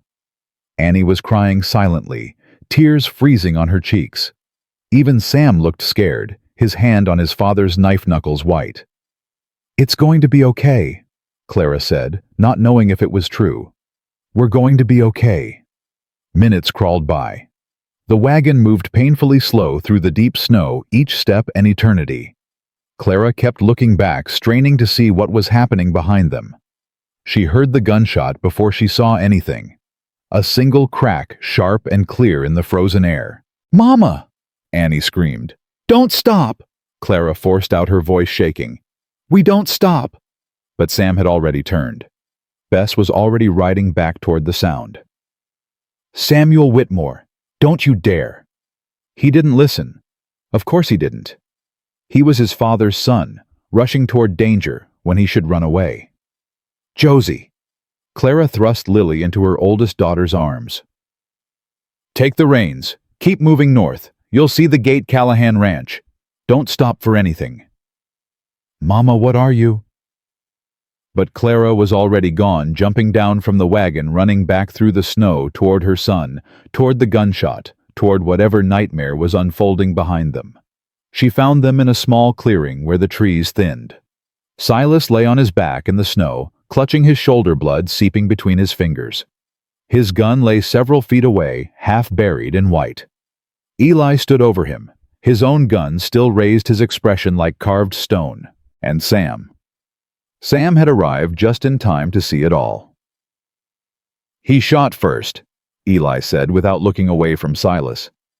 "I want you both to understand that. He came up behind me and shot first. I defended myself." "You bastard!" Silas's voice was a snarl of pain and fury. "You ruined everything. She was supposed to be mine. The farm was supposed to be mine." "Nothing is yours." Eli's voice was cold. "Not the farm, not the woman, not those children. You've got no claim to any of them. I'll kill you. I swear to God You'll do nothing. Eli finally lowered his gun, but he didn't holster it. Because if I ever see you near Clara or her children again, I won't aim for your shoulder. Understand? Silas said nothing, but his eyes burned with hatred. Sam. Clara reached for her son, pulling him close. Are you all right? Are you hurt? I'm fine, Mama. But his voice shook, and his face was the color of old snow. I thought when I heard the shot, I know. She held him tight, feeling his heart pound against hers. But it's over now. It's over. It's not over. Silas laughed a wet, ugly sound. You think you've won? You think you can just ride off into the sunset with your stranger and your brats? I have friends. I have connections. I'll make sure everyone knows what kind of woman you are, running off with a man you've known a week, exposing your children to. Enough. Eli's voice cut through like a knife. You want to spread gossip? Go ahead. Destroy your own reputation while you're at it. The whole town saw you harass a widow in the general store. Doc Sullivan knows what you've been doing. The sheriff's already heard complaints. You're bluffing. Try me. Eli stepped closer, and Silas flinched despite himself. I spent 15 years building something from nothing. I know how to protect what's mine. And Clara Whitmore is under my protection now. She's not yours. No, she's not. Eli's eyes never wavered. She's her own, but I'll stand between her and anyone who tries to hurt her for as long as she lets me. And right now, Whitmore, that means you. Silas tried to rise, gasped in pain, and fell back. The fight was going out of him, Clara saw. The wound wasn't fatal. Eli had been careful about that, but it was enough to stop him. For now. We're leaving, Clara said, her voice steadier than she felt. We're going to Mr. Callahan's ranch, and we're going to build a new life there. You won't follow us. You won't send anyone after us. You'll pretend we don't exist. And if I don't, then the next time won't be a shoulder wound. Clara surprised herself with the steel in her voice. I've lost too much to let you take what's left. Cross me again, Silas, and I'll end you myself. She didn't know if she meant it. Maybe she did. After everything, after William's death, after 2 years of struggle, after watching this man terrorize her children, maybe she meant every word. Silas must have seen something in her eyes that convinced him, because he looked away first. Get out of my sight, Clara said, and don't ever let me see you again. They left him there in the snow, bleeding and beaten. Clara didn't look back. She couldn't afford to. The wagon had stopped a few hundred yards ahead. Josie hadn't quite managed to keep moving, but Clara couldn't blame her. The children's faces were pressed against the side, watching with terrified eyes as their mother and brother returned. It's over, Clara told them, her voice breaking. It's really over now. Uncle Silas, Tommy asked weakly. He won't bother us anymore. Ever. They completed the journey in silence, each of them processing what had happened. Clara rode with Lily in her arms, her daughter's small body, a comfort against the cold. Sam stayed close to the wagon, his earlier bravado replaced by quiet shock. Annie had stopped crying, but her grip on Biscuit was tight enough to make the cat squirm. The Callahan ranch gate appeared just as the sun broke through the clouds, sending shafts of golden light across the snow. Beyond it, the house and barn waited solid and welcoming, promising warmth and safety. Home, Clara thought. This is home now. Eli dismounted, first opening the gate wide. As the wagon passed through, he reached up and briefly touched Clara's arm. You did good back there, he said quietly. Facing him like that, standing your ground. I didn't have a choice. There's always a choice. You chose courage. His eyes held hers. That's not nothing, Clara. They unloaded in a kind of daze. Eli showed the children to their rooms, let them explore, answered their questions with patient care. Mrs. Martinez Rosa, the school teacher from town, had come up earlier to prepare food and light fires. She welcomed Clara like an old friend, pressing warm bread and hot soup into grateful hands. "Eli told me about your situation," Rosa said, as they worked together in the kitchen. "What you've been through with that brother-in-law. Word travels fast. In a small town, always." Rosa smiled, but her eyes were serious. "I want you to know you're not alone here. The women in Miller's Creek, we look out for each other. If you need anything, you just ask." Clara felt tears prick at her eyes. "I don't know what to say." "Don't say anything. Just accept the help. That's hard enough for most of us." That night, after the children were settled, Tommy in a real bed with proper blankets, the girls sharing a room with an actual door. Sam in his own space for the first time in his life, Clara found Eli on the front porch. He stood with his back to the door, staring out at the snow-covered valley. "You should be resting," she said, stepping out beside him. "It's been a long day." "Can't sleep. Too much to think about." He glanced at her sideways. "How are the children?" "Exhausted. Confused, but safe. That's all that matters." "And you?" Clara considered the question. How was she terrified? Grateful, hopeful, heartbroken. All at once, all tangled together. "I'm alive," she said finally. "My children are alive and under a solid roof with full bellies. Right now, that's more than I dared hope for a week ago." Eli nodded slowly. "It's not much of a start, I know. There's so much still uncertain. But Clara," he turned to face her fully, "I meant what I said back there, about protecting you, about standing between you and anyone who tries to hurt you." "Why?" "And don't tell me it's because of your mother or some promise you made. There's more to it than that." For a long moment he didn't answer. The silence stretched between them, filled with the whisper of wind through snow-laden branches. "Because when I saw you in that store," Eli said slowly, "selling your wedding ring to feed your children, standing there with a split lip's worth of pride and a mountain's worth of determination, I saw someone worth fighting for. Someone worth risking everything for." Clara felt her breath catch. "I've spent my whole adult life alone," Eli continued. "Told myself I was better that way. Safer. Couldn't lose what I didn't have. But safe isn't the same as happy, and alone isn't the same as free." "What are you saying?" "I'm saying—" He stopped, ran a hand through his hair. "I'm saying I don't know what this is. Between us. If it's anything at all. But I want to find out. If you'll let me." Clara thought about William, about the life they'd built, the love they'd shared, the vows she'd made. She thought about 2 years of grief and struggle and desperate survival. And she thought about this man, this stranger who'd paid her debts and faced down her enemy and looked at her like she was worth saving. "I can't promise anything," she said quietly. "I'm broken in ways I don't even understand yet. I've got 5 children and more baggage than any wagon could carry. I don't know if I can love again. Don't know if I even know how. I'm not asking for promises. I'm not asking for love." Eli's voice was gentle. "I'm asking for a chance, to get to know you, to earn your trust, to be someone you can count on. And if that's all it ever is, if I can't give you more, then I'll take what you can give and be grateful for it." He met her eyes. "I've been alone a long time, Clara. Your company, your children's company, that's already more than I had. Already more than I expected." Clara looked at him, really looked, and saw something she'd been too scared to see before. Loneliness as deep as her own. Hope as fragile as hers. A man standing at the edge of something, terrified and brave, and reaching out.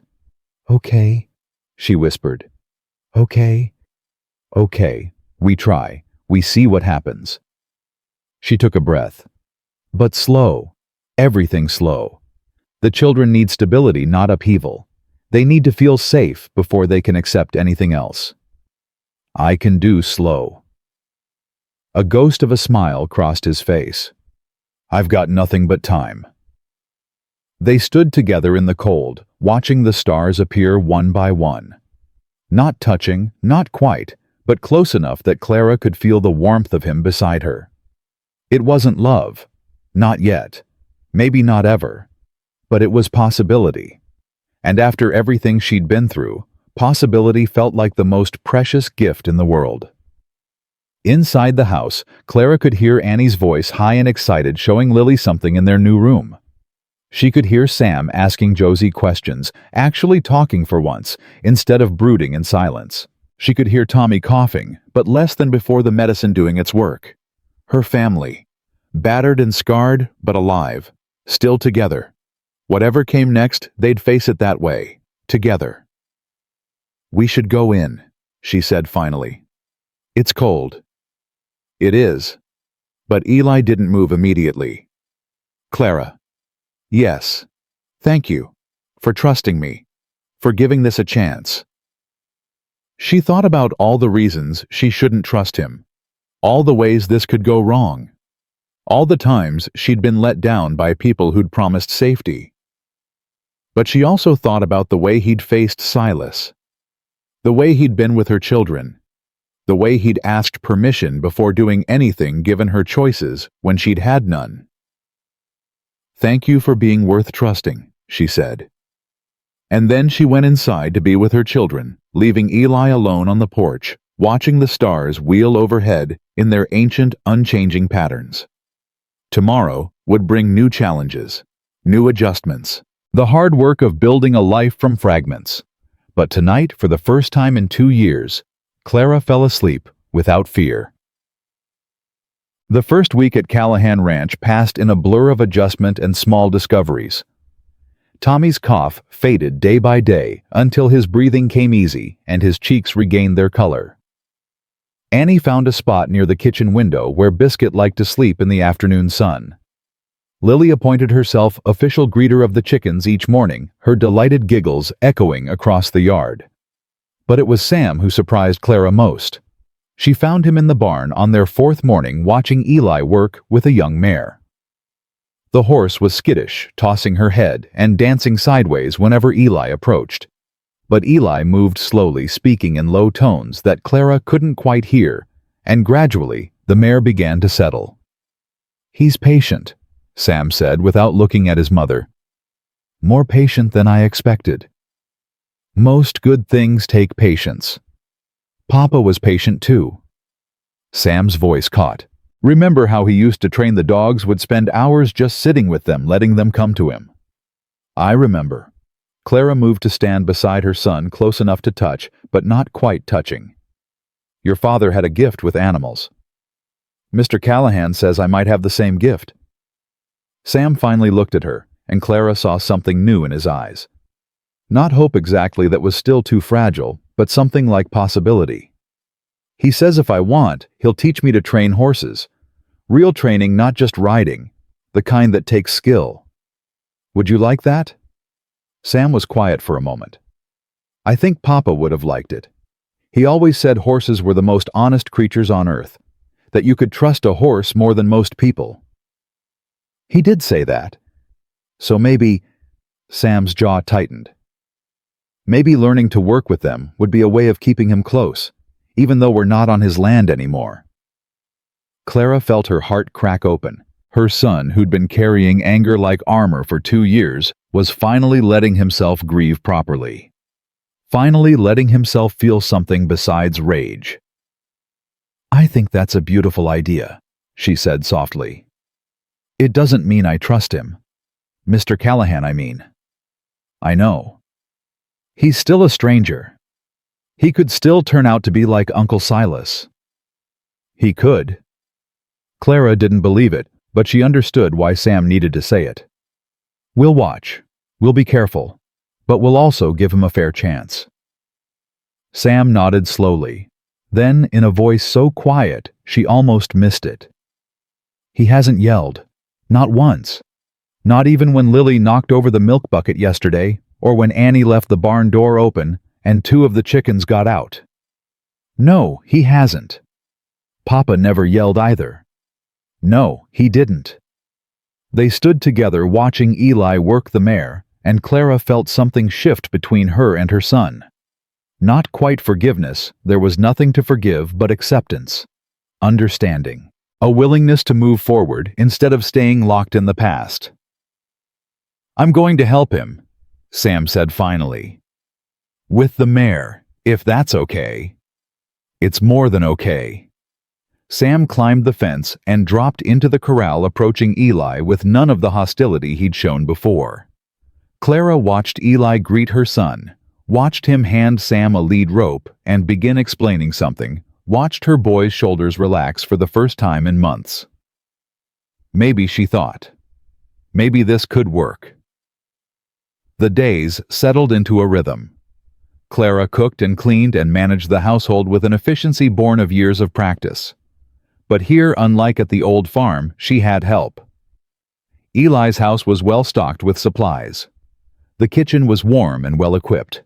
And most importantly, she wasn't constantly worried about running out of food or firewood or time.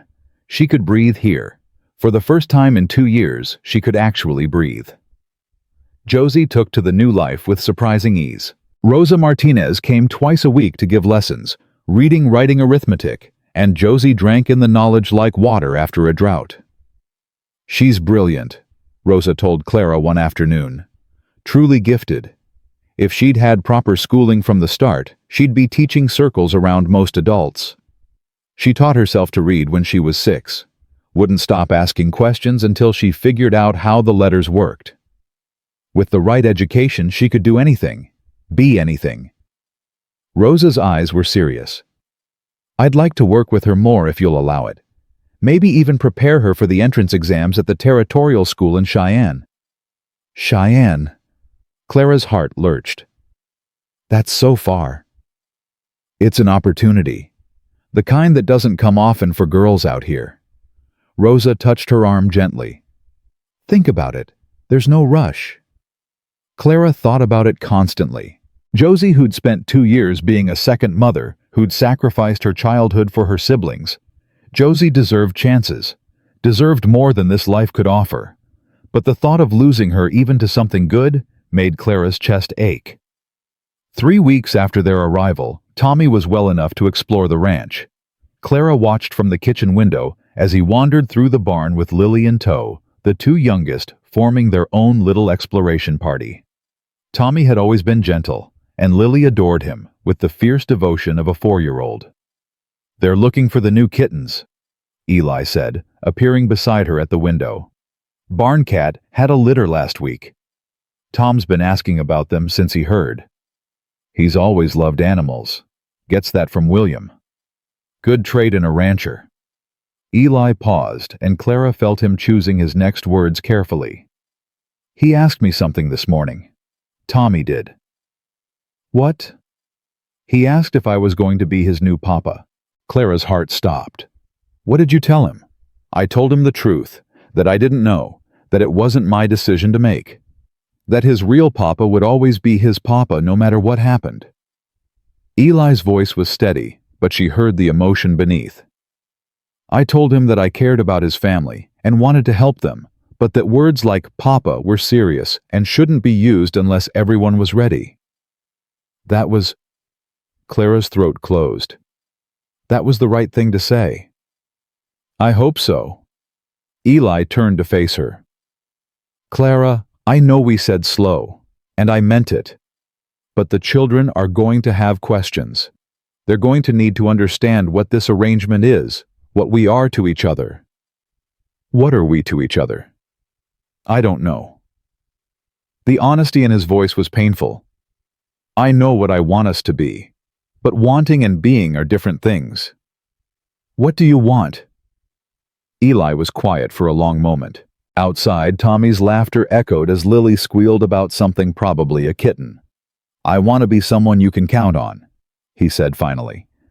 "Not just a provider or a protector, but a partner. Someone who shares the burdens and the joys. Someone who knows your fears and dreams and helps you face one and reach the other." "That sounds like a husband." "Maybe." He met her eyes. "Would that be so terrible?" Clara thought about William, about the vows she'd made to him, the life they'd built, the love that had grown quietly and steadily over 12 years. She thought about the grief that still lived in her chest, the guilt that whispered she was betraying his memory by even considering another man. And she thought about the way Eli looked at her, the way he treated her children, the way he gave her space and choices and never demanded anything in return. No, she heard herself say. It wouldn't be terrible. Something shifted in Eli's expression. Hope carefully banked. You mean that? I don't know what I mean anymore. Clara pressed her hands to her temples. Everything's happening so fast. A month ago I was planning to sell my wedding ring for flour. Now I'm standing in your kitchen talking about futures and partners and… Clara. Eli caught her hands, lowering them gently. His touch was warm, steady.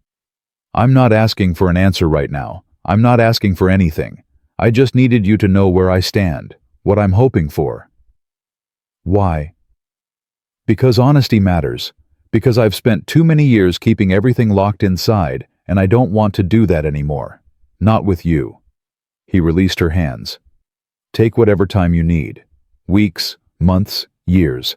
I'm not going anywhere. Clara looked at this man, this impossible, patient, decent man, and felt something crack in the wall around her heart. A small fissure letting light seep through. I need time, she said. I know. I need to know this is real, that you're real, that you won't change once the newness wears off and the daily frustrations pile up. I understand. And I need… Her voice broke. I need to know it's okay, that William would understand, that I'm not betraying him by wanting something again. Eli's eyes softened. Clara, I didn't know your husband, but everything I've heard tells me he was a good man. A man who loved you and his children more than anything. Do you really think a man like that would want you to spend the rest of your life alone? Would want you to suffer just to honor his memory? I don't know what he would want. Tears were falling now. I don't know anything anymore. Then maybe… Eli pulled a handkerchief from his pocket, offering it without touching her tears. Maybe you start by knowing this: you deserve happiness, whatever form that takes. Whoever it's with. You deserve to live, not just survive. Clara took the handkerchief, pressed it to her eyes. You keep saying that. Surviving versus living. Because it's true, and because I spent too many years just surviving to not recognize it when I see it. His voice dropped. You're alive, Clara. For the first time since I met you, you're really alive. The fear is fading from your eyes. You laugh with your children instead of just managing them. You're starting to imagine a future instead of just dreading the next day. That's because of you. No, that's because of you. I just provided the space. You did the growing. She wanted to believe him. Wanted to believe she was changing, healing, becoming something more than the hollow shell she'd been for 2 years. I need to check on Tommy, she said, not because she did, but because she needed to move, to think, to process everything that was happening. Of course. Eli stepped back, giving her space. I'll be in the barn if you need me. He left, and Clara stood alone in the kitchen, the handkerchief damp in her hand, her heart beating in a rhythm she didn't quite recognize. That night, Annie sang. It happened at supper when Lily was fussy and nothing seemed to calm her. Annie, without thinking, began humming a lullaby one their grandmother used to sing, passed down through generations of Whitmore women. The humming became words. Soft at first, hesitant, but growing stronger as Lily settled against her sister's shoulder. Clara froze her spoon halfway to her mouth. She couldn't remember the last time Annie had sung. Before William's death, certainly. Maybe even before that, when fear of Silas had already begun to steal the joy from their lives. But here now, in this strange new kitchen with a stranger at the head of the table, Annie was singing. The song ended, and Lily was asleep, and Annie looked up to find everyone staring at her. What? She asked, cheeks flushing. You sang. Sam said, his voice rough with emotion. Annie, you haven't sung in forever. Annie looked down at Lily. She was upset. It just came out. It was beautiful. Clara's voice was barely a whisper. Your grandmother would have been so proud. Papa used to love when you sang, Josie added softly. He said you had the voice of an angel. Annie's eyes filled with tears. I forgot how to do it. After everything, the songs just went away. They came back. Clara reached across the table, taking her daughter's hand. That's what matters. They came back.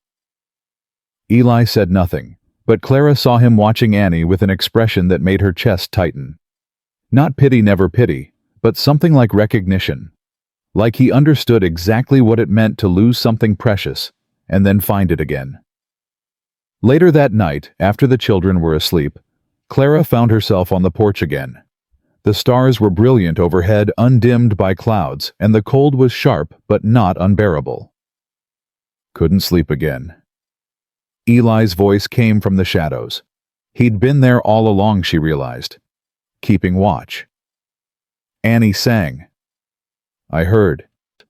She hasn't sung since before William died. I thought, Clara's voice caught. I thought that part of her was gone forever. Nothing's ever gone forever. Eli moved closer, standing beside her at the rail. Just hidden, waiting for the right moment to come back. Is that true for people too? For the parts of ourselves we lose? I don't know. Maybe. He was quiet for a moment. I've been thinking about something. Something I should probably tell you. What? The day I saw you in the store with Silas threatening you and your hand shaking on that wedding ring, I told myself I was helping a stranger in need. Doing the right thing for its own sake, keeping a promise to my mother's memory. Wasn't that true? Partly, but not entirely. Eli turned to face her. The truth is, Clara, I saw you and I felt something. Something I haven't felt in 15 years. Something I thought I'd killed in myself during the war. What was it? Hope. The word hung in the frozen air between them. I saw you. And for the first time since I was 23 years old, I hoped for something more than just getting through the next day. Clara felt her heart hammering. You didn't even know me. I know. It doesn't make sense. None of this makes sense. A stranger in a store, a split-second decision, and now here we are living together, raising your children together, building something that could be... He stopped, ran a hand through his hair. I'm not explaining this well. You're explaining it fine. I just need you to understand when I say I'm willing to wait, when I say I'll take whatever you can give, I mean it. But I also need you to know that what I feel isn't casual, isn't simple, isn't going to fade if you take too long to decide.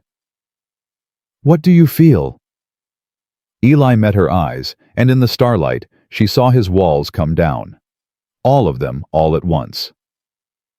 I love you, he said quietly. I think I've loved you since the moment you stood in that store with tears in your eyes and refused to break.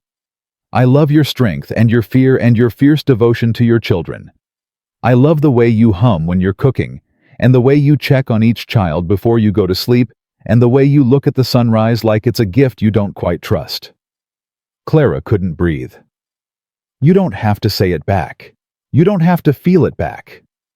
Eli's voice roughened. I've spent too many years not saying the things that mattered. I didn't want this to be one of them. The silence stretched between them.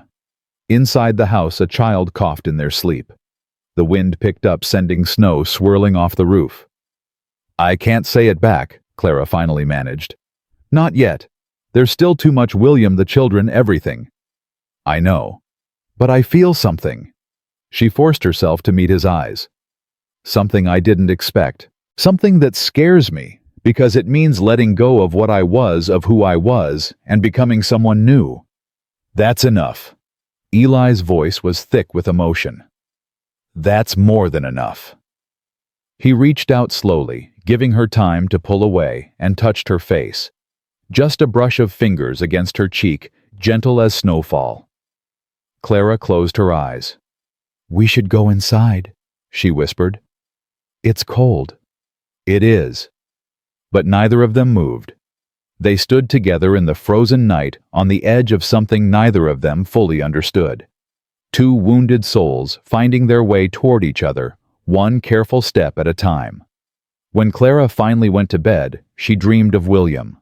But for the first time since his death, he was smiling, waving goodbye, walking away toward a light she couldn't follow, letting her go. The next morning, everything changed again. A rider came just after breakfast, pushing his horse hard through the fresh snow. Clara recognized him from town, young Deputy Walsh, barely 20, his face red with cold and exertion. "Mr. Callahan!" he gasped, dismounting at the porch. "You need to come to town, now." "What's happened?" "It's Silas Whitmore. He's filed charges against you. Attempted murder, he's calling it. Got himself a lawyer from Cheyenne, some fancy fellow who's stirring up all kinds of trouble." Clara's blood went cold. She saw Eli's expression harden, saw his hands tighten into fists. "The shooting was self-defense. He drew first." "I know that. Sheriff knows that. But Whitmore's got witnesses, least that's what his lawyer claims. Says he was just riding to check on his poor widowed sister-in-law, and you ambushed him without provocation." "That's a lie." "Course it is. But the judge is coming from Cheyenne next week for the circuit court, and Whitmore's lawyer is pushing for a trial." Deputy Walsh looked genuinely distressed. "Sheriff sent me to warn you. Thinks you should get your own lawyer. Get your story straight. Maybe find those children to testify about what really happened." "No!" Eli's voice was steel. "I'm not putting Clara's children on a witness stand. They've been through enough." "Then you might need to start thinking about other options. Because Whitmore. He ain't backing down. And his lawyer's good. Real good." After the deputy left, Clara found Eli in the barn, saddling Solomon with hands that shook with barely controlled fury. "You're going to town." "I have to. Have to see the sheriff, find a lawyer, figure out how to fight this." "Eli." Clara caught his arm. "This is because of me. Because you helped me. If you hadn't—" "If I hadn't, you'd be married to that snake right now or worse. Your children would be scattered across the territory. You'd have lost everything." Eli's eyes met hers. "I'd make the same choice again. Every single time." "He could send you to prison." "He could try." "This is serious." "I know it is." Eli put his hands on her shoulders, steadying her. "But Clara, I've survived war. I've survived loss and grief and 15 years of loneliness. I'll survive this too." "What if you don't?" "Then you take the children and you keep going. You build the life we started. You don't let Silas Whitmore win. I can't do this without you." The words came out before she could stop them. "I don't want to do this without you." Something shifted in Eli's expression. "Clara, I know we said slow. I know I said I needed time. But time doesn't mean much if you're not here to spend it with." "What are you saying?" Clara took a breath. Everything in her screamed to hold back, to protect herself, to not risk another loss. But she looked at this man who'd given her everything and asked for nothing, and she knew. "I'm saying—" Her voice shook. "I'm saying I don't want to wait anymore. I'm saying if Silas Whitmore is going to try to destroy what we're building, then we should make it real. Make it permanent. Make it something worth fighting for." Eli went very still. "Clara, are you—" "I'm asking you to marry me. Before the trial. Before Silas can do any more damage. I want to be your wife, Eli Callahan. Not because I need protection. Not because I'm scared. Because I want to. Because I love you." The words hung in the frozen barn air, impossibly heavy and light at the same time. "You love me." Eli repeated, his voice barely a whisper. "I love you." And saying it again, she realized it was true.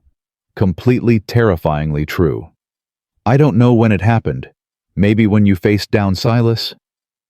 Maybe when you were patient with Sam? Maybe when you let Annie's singing pass without comment, because you understood how precious it was.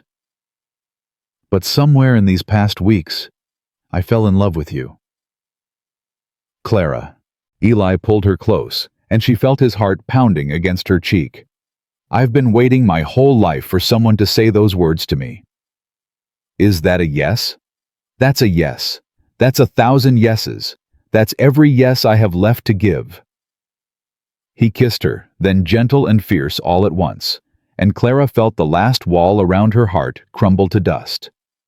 She was done surviving. Done hiding. Done being afraid of what wanting something might cost her.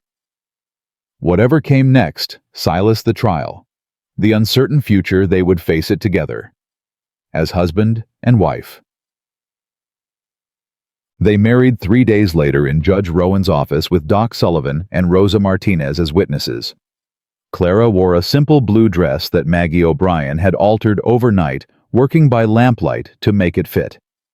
The children stood in a row beside them, Josie holding Lily, Annie gripping Tommy's hand, Sam standing slightly apart, but present watching. Do you, Clara May Whitmore, take this man to be your lawfully wedded husband? Clara looked at Eli. At the hope in his eyes, the steadiness of his hands, the way he stood like a man who'd finally found what he'd been searching for. I do. Do you, Elijah Thomas Callahan, take this woman to be your lawfully wedded wife? I do. His voice was rough with emotion. From now until forever. Judge Rowan smiled, and Clara remembered another wedding 14 years ago, when she'd been young and terrified, and so full of hope it hurt. She'd thought that was her only chance at happiness. She'd been wrong. By the power vested in me, I pronounce you husband and wife. Eli, you may kiss your bride. He did gentle and sweet, and Clara heard Annie's delighted squeal, heard Tommy whisper something to Josie, heard the quiet that might have been Sam's acceptance. When they pulled apart, Eli looked at the children. I know this is strange. I know I'm not your father, and I'm not trying to replace him, but I'm asking, I'm hoping you'll let me be part of your family anyway. Lily, who'd been squirming in Josie's arms, reached out toward Eli. Up, she demanded. Up, up. Eli looked at Clara uncertain, and she nodded. He took Lily from Josie's arms, settling the child against his hip with surprising naturalness. Hello, little one? You're tall, Lily informed him seriously. I am. I like tall. She patted his cheek with her small hand. You can stay. The laughter broke the tension. Even Sam cracked something that might have been a smile. Well, Judge Rowan said, closing his book. That's settled then. Now about this trial. The wedding celebration was brief. There was too much to prepare for what was coming. Silas's lawyer had arrived from Cheyenne, a slick man named Harrison Webb, who dressed like Eastern money and spoke like a snake. He's claiming premeditated assault. Judge Rowan explained that afternoon, his face grave.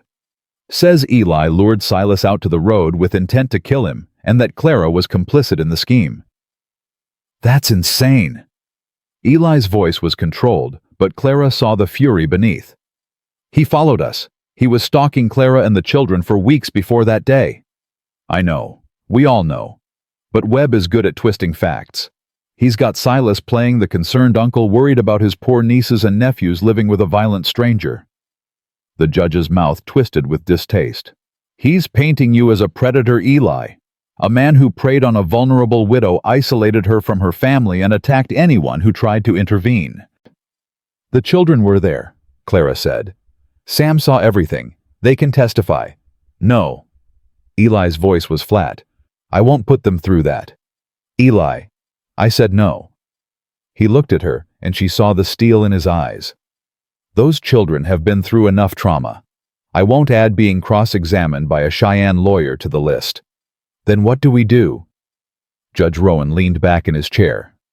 We find other witnesses, people who saw Silas's behavior before that day, people who can speak to his harassment, his threats, his pattern of intimidation. Maggie O'Brien, Clara said immediately. She was there the first day in the store. She heard everything Silas said to me. Good. Who else? Doc Sullivan treated Tommy. He saw how scared the children were when he came to the farm. And Rosa was there when we first arrived at the ranch. She saw how shaken we all were. We'll need more. Character witnesses for Eli, people who can speak to his history, his reputation. I've got those. Eli's voice was grim. Men I served with. Ranchers I've worked for. People who know me well enough to know I don't start fights, but I finish them.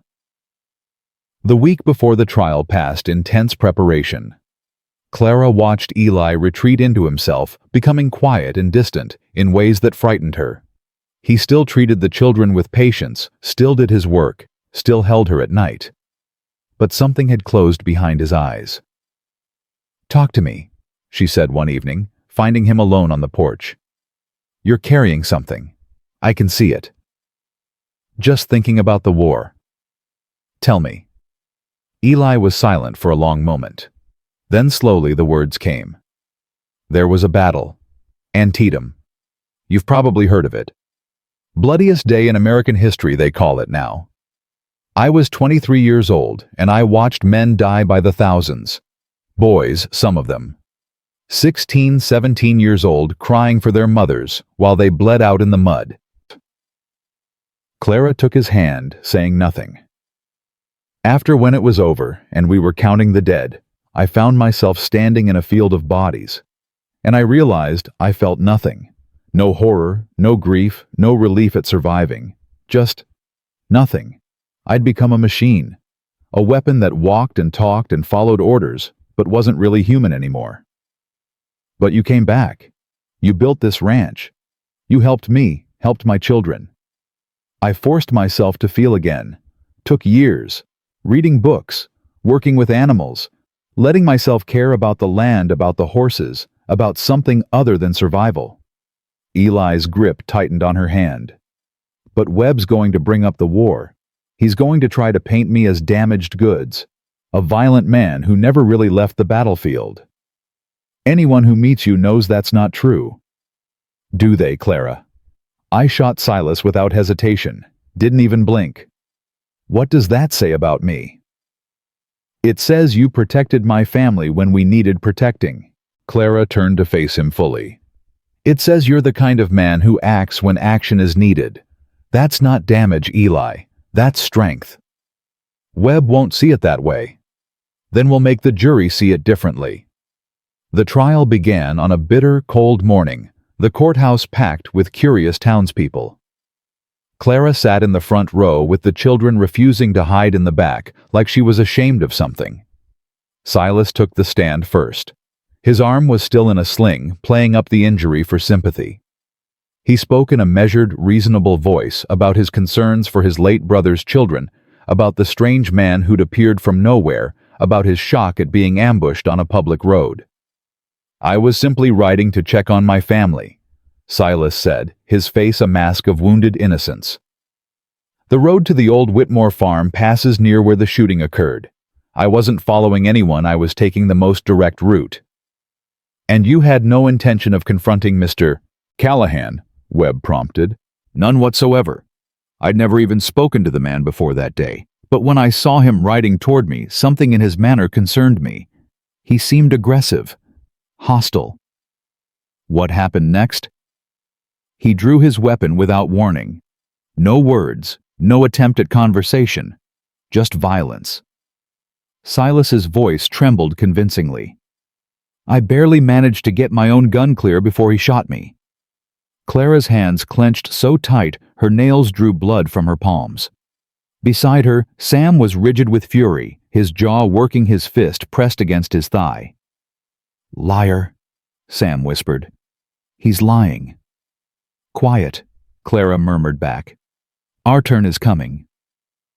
Eli's lawyer, a gruff, practical man named Thomas Garrett, took his time with the cross-examination. "Mr. Whitmore, you say you were simply passing through on your way to check on your sister-in-law. But isn't it true that the most direct route to the Whitmore farm doesn't pass anywhere near where this shooting occurred?" Silas hesitated. "I may have taken a different path that day. The snow can change things." "Indeed. The snow." Garrett pulled out a folded paper.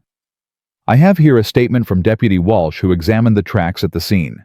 According to his assessment, your horse's tracks came from the east, from the direction of Miller's Creek, and followed the same path Mrs. Callahan's wagon had taken from the Whitmore farm. Not crossed it, Mr. Whitmore, followed it. I don't know anything about tracks. I just know where I was going. Convenient. Garrett paced slowly. You also testified that you'd never spoken to Mr. Callahan before that day. But isn't it true that just 3 days prior you entered Mrs. Callahan's home while Mr. Callahan was present, made threats against her family, and were asked to leave at gunpoint? That's a mischaracterization. Were you or were you not ordered to leave the Whitmore property by Mr. Callahan? Silas's composure cracked slightly. There was a conversation. Things were said on both sides. Simple question, Mr. Whitmore. Yes or no? Did Mr. Callahan tell you to leave and never return? A long pause. Yes. And yet, 3 days later, you just happened to be riding along the very route Mrs. Callahan's family was taking to their new home. What a remarkable coincidence. I didn't know they were leaving that day. Didn't you? Garrett turned to the jury. The prosecution would have you believe that my client attacked an innocent man for no reason. But I intend to show that Mr. Silas Whitmore had been harassing his sister-in-law for months. That he used financial pressure, verbal threats, and physical intimidation to try to force her into a marriage she didn't want. And that on the day of the shooting, he deliberately followed her family with intent to cause harm. The witnesses came one by one. Maggie O'Brien testified about what she'd heard in her store, her Irish temper flaring when Webb suggested she might be exaggerating. Doc Sullivan spoke about the fear he'd seen in the children's eyes about Tommy's illness and the family's desperate circumstances. Rosa Martinez described Clara's arrival at the ranch, shaken, exhausted, clearly fleeing from something terrible. But it was the surprise witness who turned the tide. The defense calls Deputy Thomas Walsh. Walsh took the stand looking uncomfortable but determined. Under Garrett's questioning, he revealed something no one had expected. I was asked by Sheriff Mills to do some investigating into Mr. Whitmore's background before the trial. Standard procedure in cases like this. Walsh's voice was steady. I found some concerning things, such as, Mr.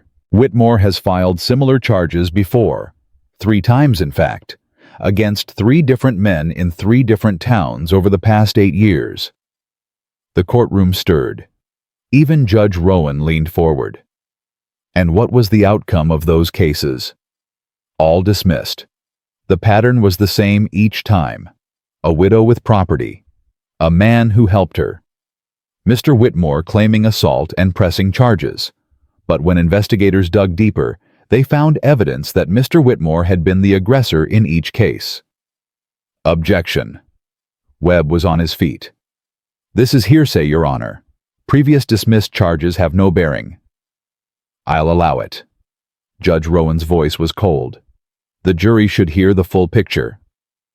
Walsh continued detailing Silas's history, the pattern of predation, the women he'd targeted, the men he'd tried to destroy when they got in his way. With each revelation, Clara saw the jury's faces harden. When Eli finally took the stand, he told the truth simply and directly. The confrontation in Clara's home. Silas's threats. The following morning when he'd spotted a rider trailing their wagon and ridden back to investigate. He drew first, Eli said, his voice steady. Came out of the trees with his gun already aimed. I had maybe half a second to react. I shot him in the shoulder because I wanted to stop him, not kill him. If I'd wanted him dead, he'd be dead. And why didn't you want him dead? Garrett asked. After everything he'd done to Mrs. Callahan and her family. Eli's eyes found Clara in the courtroom. Because the children were watching. Because Clara had already seen enough violence. Because becoming a killer to stop a bully isn't victory, it's surrender. The jury deliberated for less than an hour. Not guilty. The words echoed through the courtroom, and Clara felt something break loose in her chest, a tension she'd been carrying for weeks, maybe months, maybe years. She was on her feet before she knew it, pushing through the crowd to reach Eli, throwing her arms around him while the children followed in a wave of relief. It's over, she whispered against his chest. It's really over. Almost. Eli pulled back his eyes, going to where Silas sat, his face white with fury. There's one more thing. He walked toward his former accuser, and the courtroom went silent. Silas shrank back, but there was nowhere to go. "I could press charges," Eli said quietly. "False accusation, perjury, harassment, enough to put you away for years. You wouldn't dare." "I could, but I won't." Eli leaned closer, his voice dropping so only Silas could hear. "Because I want you to live with this. I want you to know that you tried to destroy a good woman and her children, and you failed.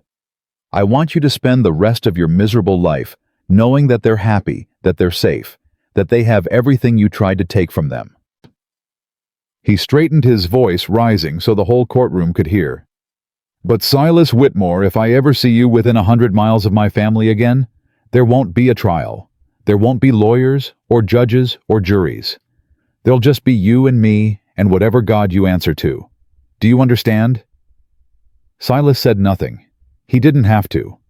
Everyone in that courtroom knew he was beaten. They left Miller's Creek that afternoon, the whole family packed into the wagon together. The children were giddy with relief.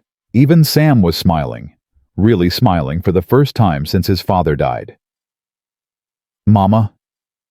Annie's voice came from the wagon bed, where she was curled up with Lily and Biscuit. "Are we going home now?" Clara looked at Eli, at the man who'd given her back her life. "Yes, baby. We're going home." The Callahan Ranch emerged from the winter landscape like a promise. Smoke rose from the chimney. The barn stood solid against the snow. Everything looked exactly as they'd left it, but somehow completely different. Because this time, they were coming home without fear. Spring came slowly to the valley, melting the snow in patches and sending the first tentative green shoots pushing through the brown earth. Clara planted a garden behind the house, vegetables and herbs and the flowers her mother used to grow. The children helped, even Sam, who turned out to have a gentle touch with living things. Tommy got stronger every day, his cough completely gone, his cheeks full and rosy. Lily learned to walk without holding on to anything, toddling after the chickens with delighted determination. Annie sang constantly now, while she worked, while she played, while she helped Clara in the kitchen. And Josie made a decision. "I want to go to Cheyenne," she said one evening after the younger ones were in bed. "The territorial school. Rosa says I could take the exams this fall." Clara felt her heart twist. "That's very far away." "I know." Josie's eyes met hers, and Clara saw not a child, but a young woman, someone with dreams bigger than this valley could hold. "But Mama, I want to learn. I want to be something, a teacher maybe, or a doctor or something that helps people. I can't do that here. And if I say no, then I'll stay. I'll help with the ranch and the family, and I won't complain." Josie's voice was steady. "But I'm asking you to say yes."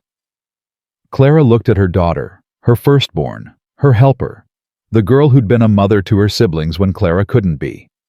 Josie had sacrificed so much already. She deserved the chance to fly. "Yes," Clara said, her voice breaking. "Yes, you can go." Josie's face lit up like sunrise. "But you write every week. And you come home for holidays. And you tell me immediately if anything goes wrong." "I will, Mama. I promise." Later that night, Clara told Eli about the conversation. They lay together in the darkness of their bedroom, her head on his chest, his arm around her shoulders. "She's too young," Clara said. 14 is too young to leave home. She's the same age I was when I left. That's different. You had no choice." "Neither does she, really." Eli's voice was thoughtful. "Some people are meant for bigger things than one piece of land can offer. Josie's one of them. Trying to keep her here would be like trying to hold back the tide." "I know, Clara's voice broke. "I just got everyone safe. I just got us all together. And now she wants to leave. That's what children do. They grow, they go, they build their own lives." Eli pressed a kiss to her hair. "But they come back. The good ones, the ones who were loved properly, they always come back. Promise me we're doing the right thing. Promise me she'll be okay. I can't promise that. Nobody can promise that. But I can promise you this, whatever happens, you won't face it alone. We're a family now. Whatever comes, we face it together.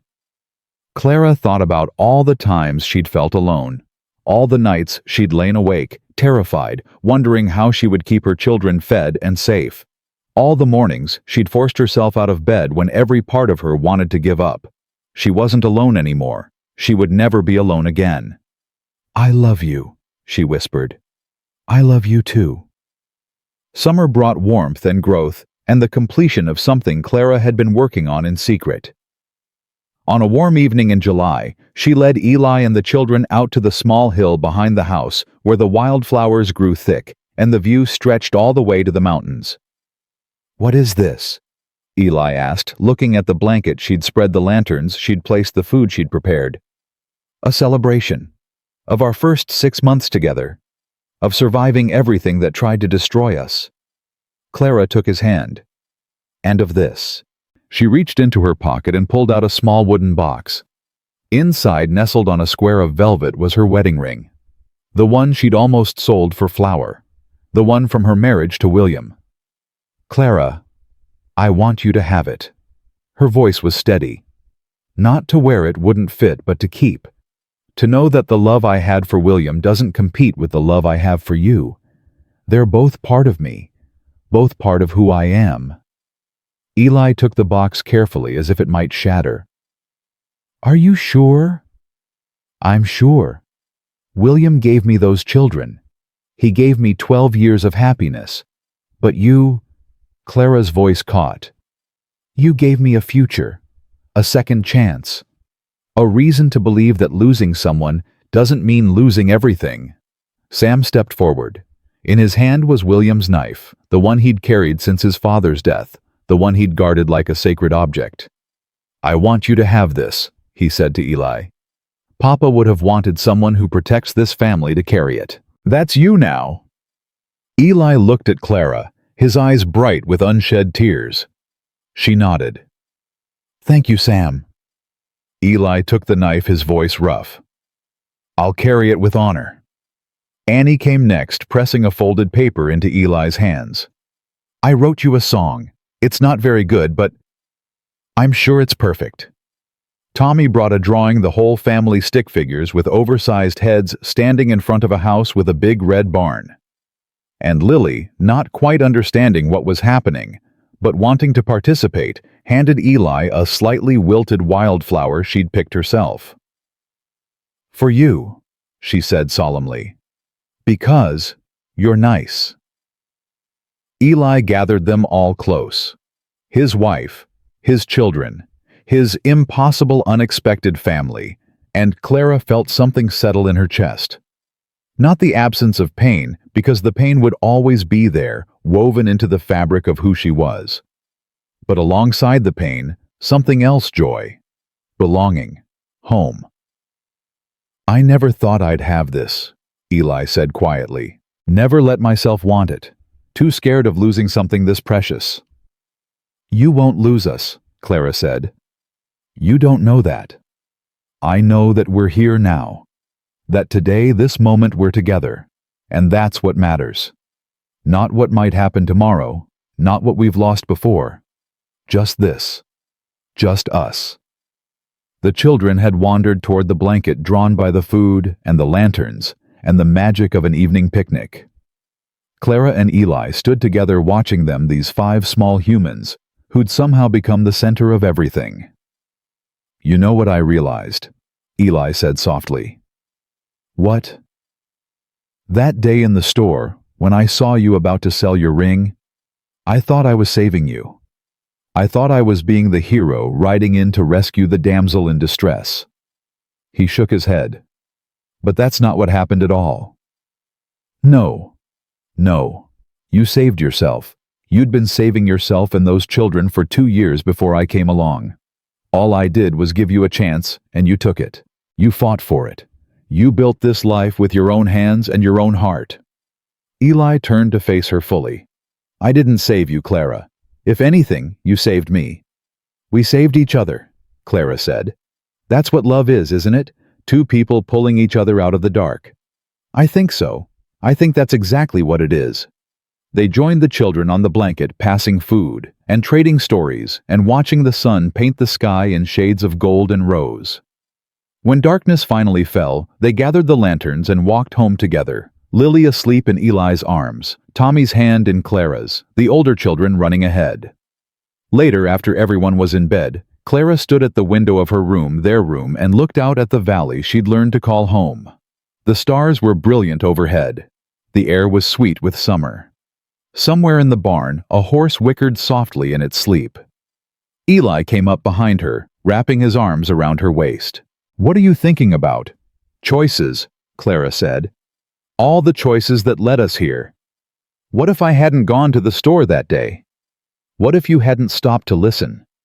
What if Silas had won so many ways it could have gone differently? But it didn't. We're here. That's what matters." "I know. She leaned back against him. "I spent so long believing I had no choices. That life just happened to me, and all I could do was survive it. But that's not true, is it?